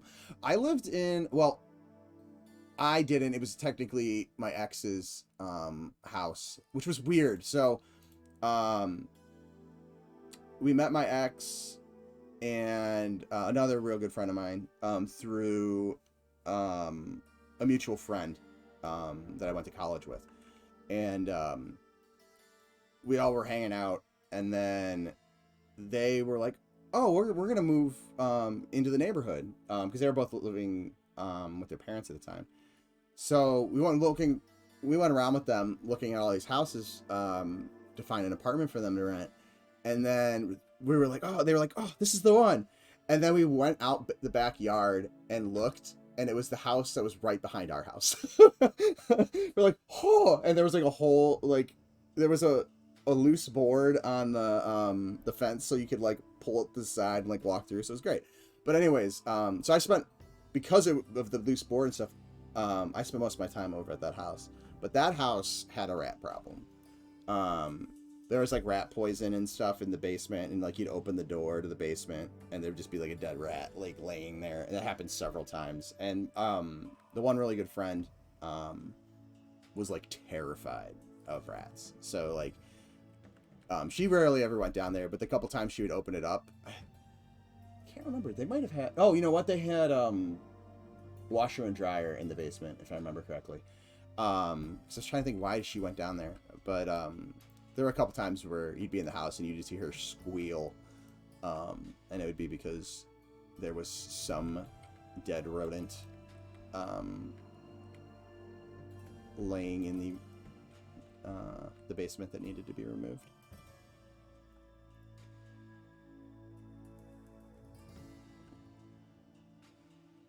But it was a cool little basement. It was very it had sections of the basement that were very like Silence of the Lambs feeling, minus the bathtub full of granny soup and the giant pit, the lotion pit or whatever. But it was very like creepy. But me and my ex turned it into an art studio, which was pretty sweet.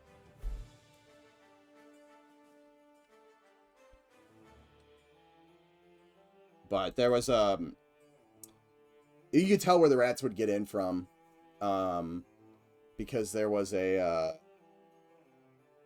doorway that was kind of like not sealed but kind of like frozen because the foundations had settled and like broken it, and kind of it was smashed down a little bit. And you could look in there, and there was like, you could see where part of the front foundation had kind of caved in a little bit. And there was a crack, and that's where they were getting in from.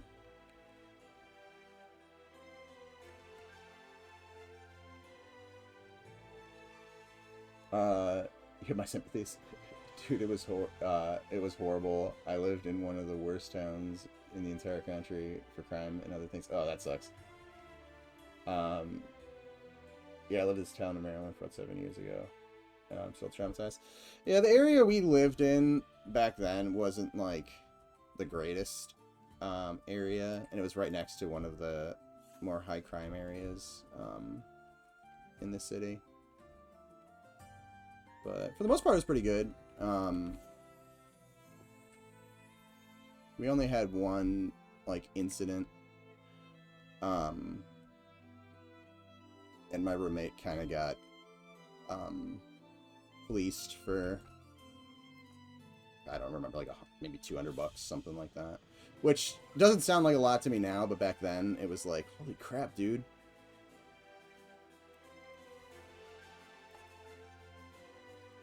But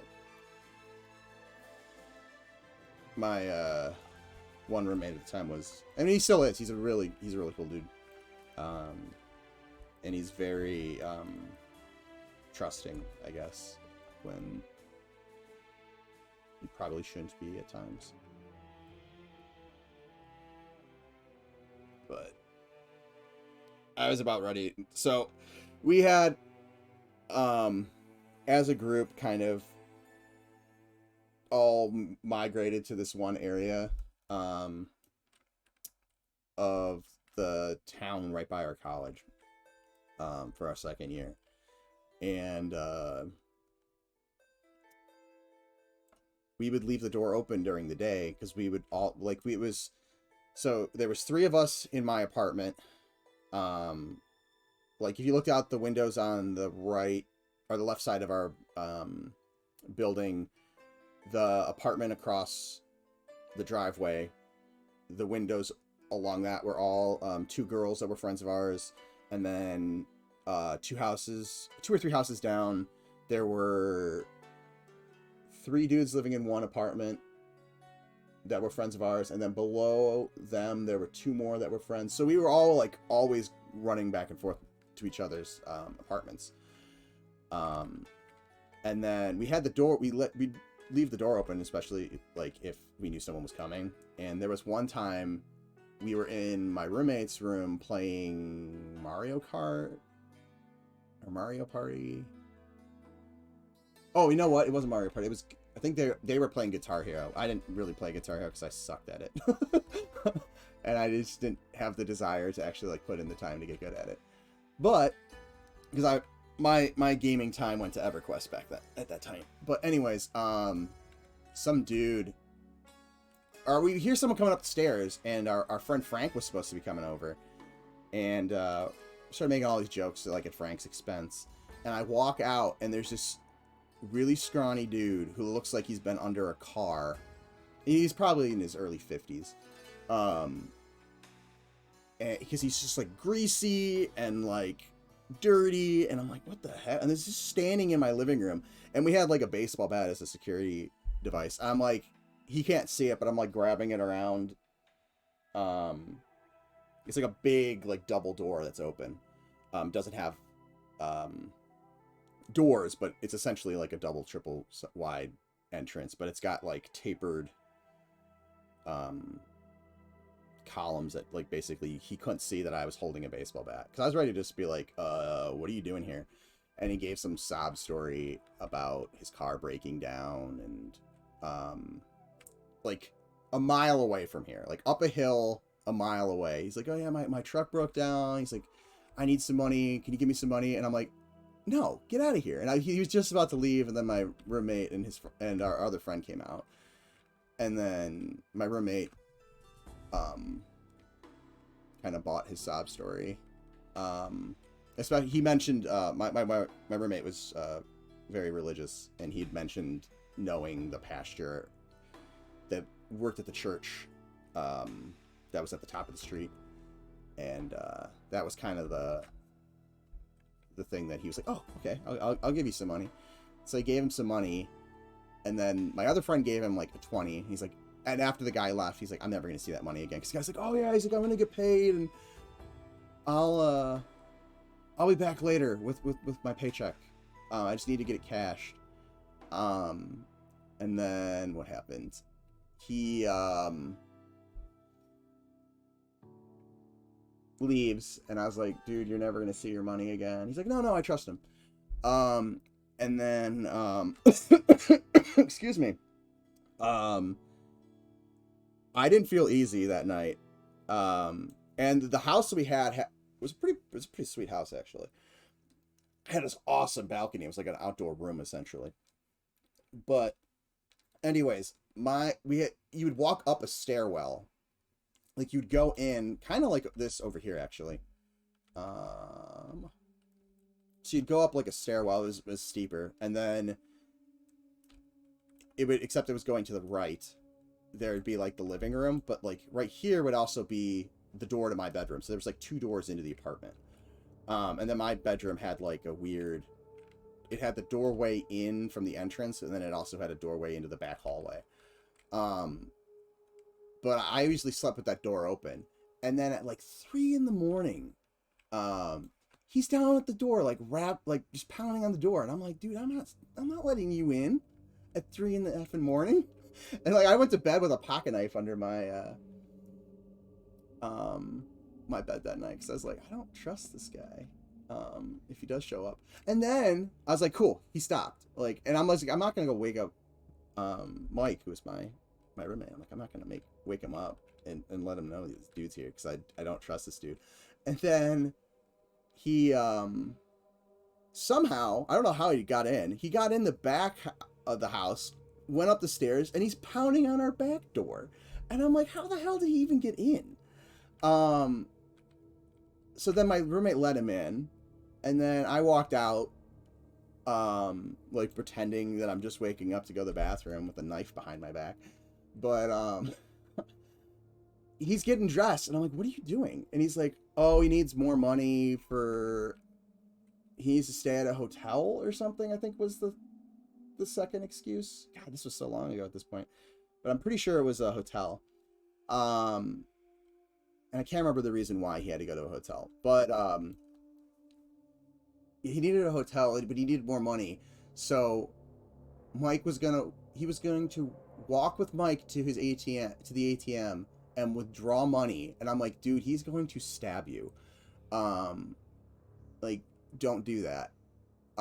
He went anyways, gave him money. The guy showed back up the next morning in a taxi cab. And was like, I need money for the taxi, and then I'll give you the check. And he had the check with him. And Mike's like, dude, I gave you all my money. I have no money left. So then they got in the taxi together, drove to the other side of town to his parents' house. His parents gave him more money. The guy gave him the check and wrote it and like, you know, filled it out like to the, basically filled it out so that it would go to my roommate, and left. And of course, the check wasn't valid. And then he ended up calling, or no, he didn't sign the check, I think it was. He filled out the stuff, but he forgot to sign it or something. Anyways, the number he'd given him, of course, was bogus. And then he called the dude on the check who's supposed to be his employer. He was saying that he was like a handyman or something like that. So he calls the guy on it, and he's like, hey, you know, I need to, the guy's name is Tony. And he's like, I need to get in contact with him. He forgot to sign this check over to me, or like he forgot to sign something, so I can't get a check. And he goes, oh, he doesn't work for me. He's like, I haven't seen him in months. If he's never worked for me. If you have a check of mine, my checkbook was stolen like so long ago. He's like, that's not a valid check. Don't cash it. So then you'd think that's the end of the story. It's not. We lived in Little Italy, in Cleveland at the time. And, there was this old Italian grumpy dude who lived across the street from us. And he would always look out his window and just mean mug people. That was like his thing. I never spoken a word to him in my life. And then I'm sitting there a week later, 2 weeks later, and I'm sitting out on this balcony, which is awesome. It's like, it was the width of the house. It was probably, I don't know, 8 feet out.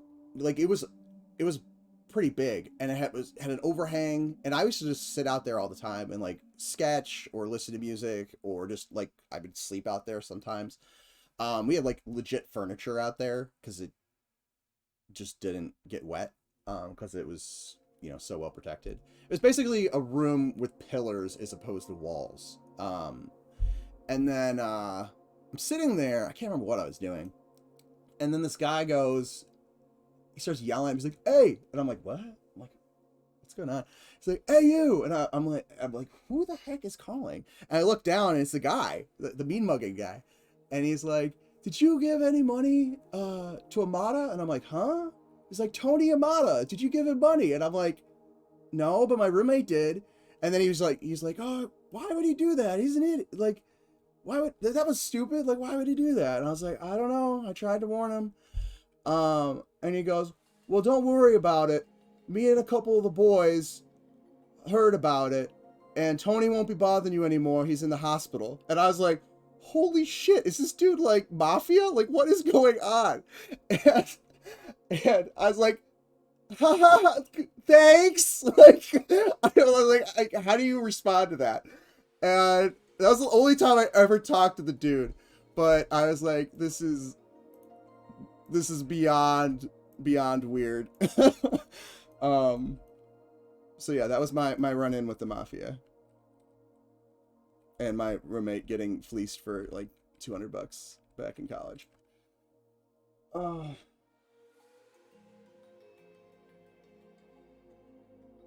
let's see. Yeah, I lived.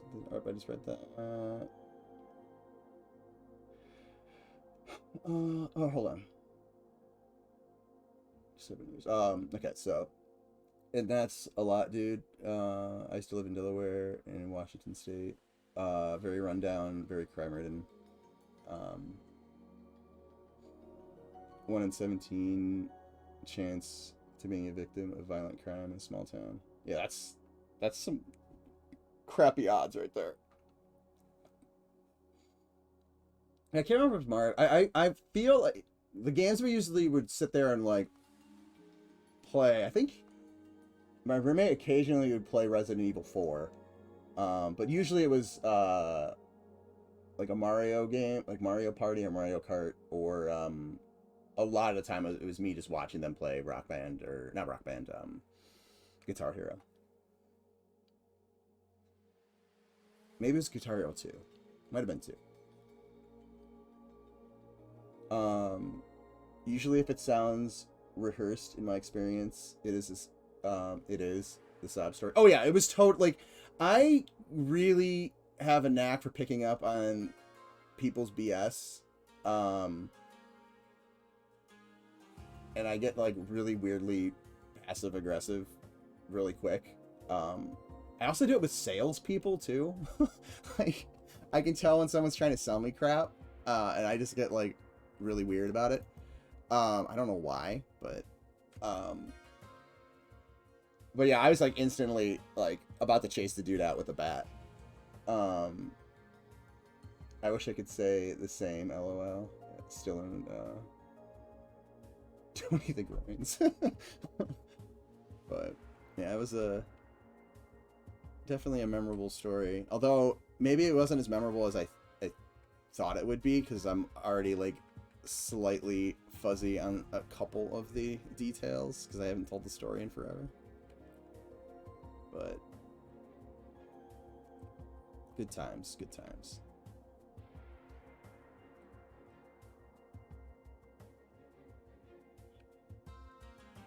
I think I want to do a...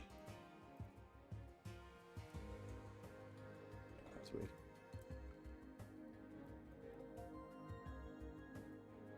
Oh, come on.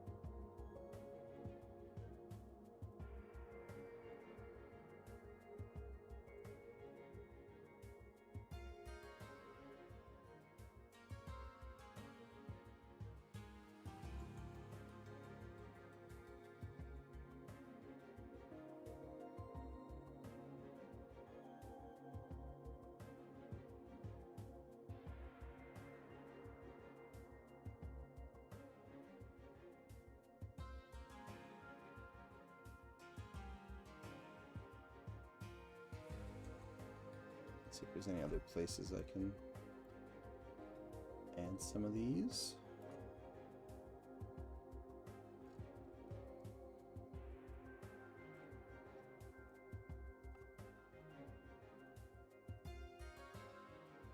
I don't know if this one will end up working or not, but let's give it a try.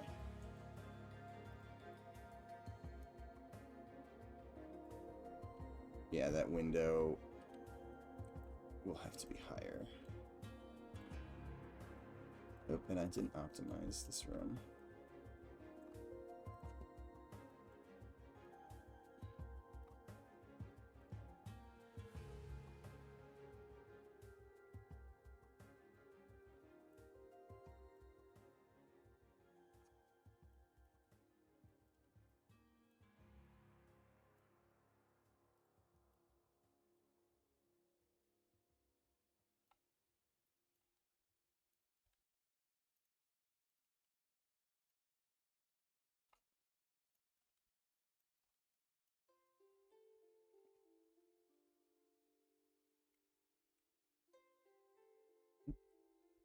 Sorry, I'm getting like really jerky. I'm not trying to make you guys motion sick.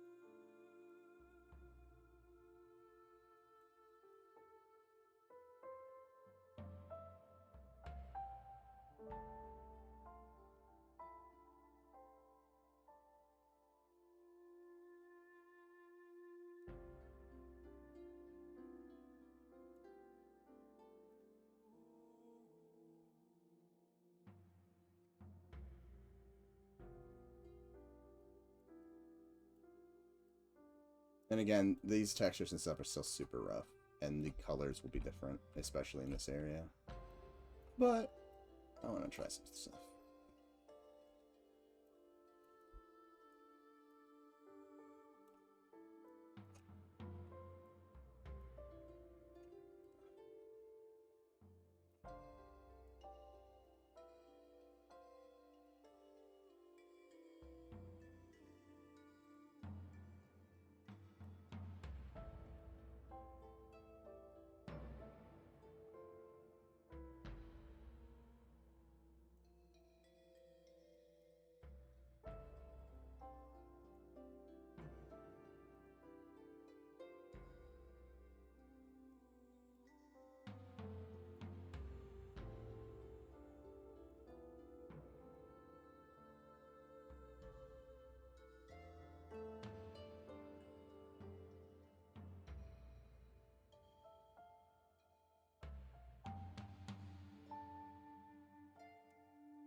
Alright. Actually, I like it how this is starting to feel. Obviously, you know, more of a prop pass is needed and stuff like that, but just having a couple of these little things here and there, and then obviously there'll be some, you know, sails and stuff like that draped around eventually as well. But this is already starting to feel pretty good.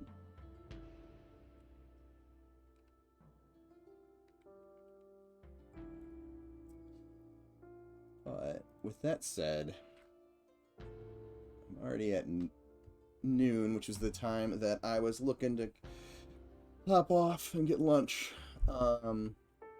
So I'm gonna wrap up the stream here, guys. After this is done saving.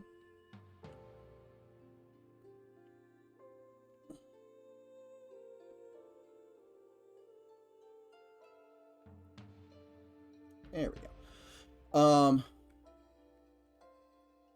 So thanks for hanging out with me, guys.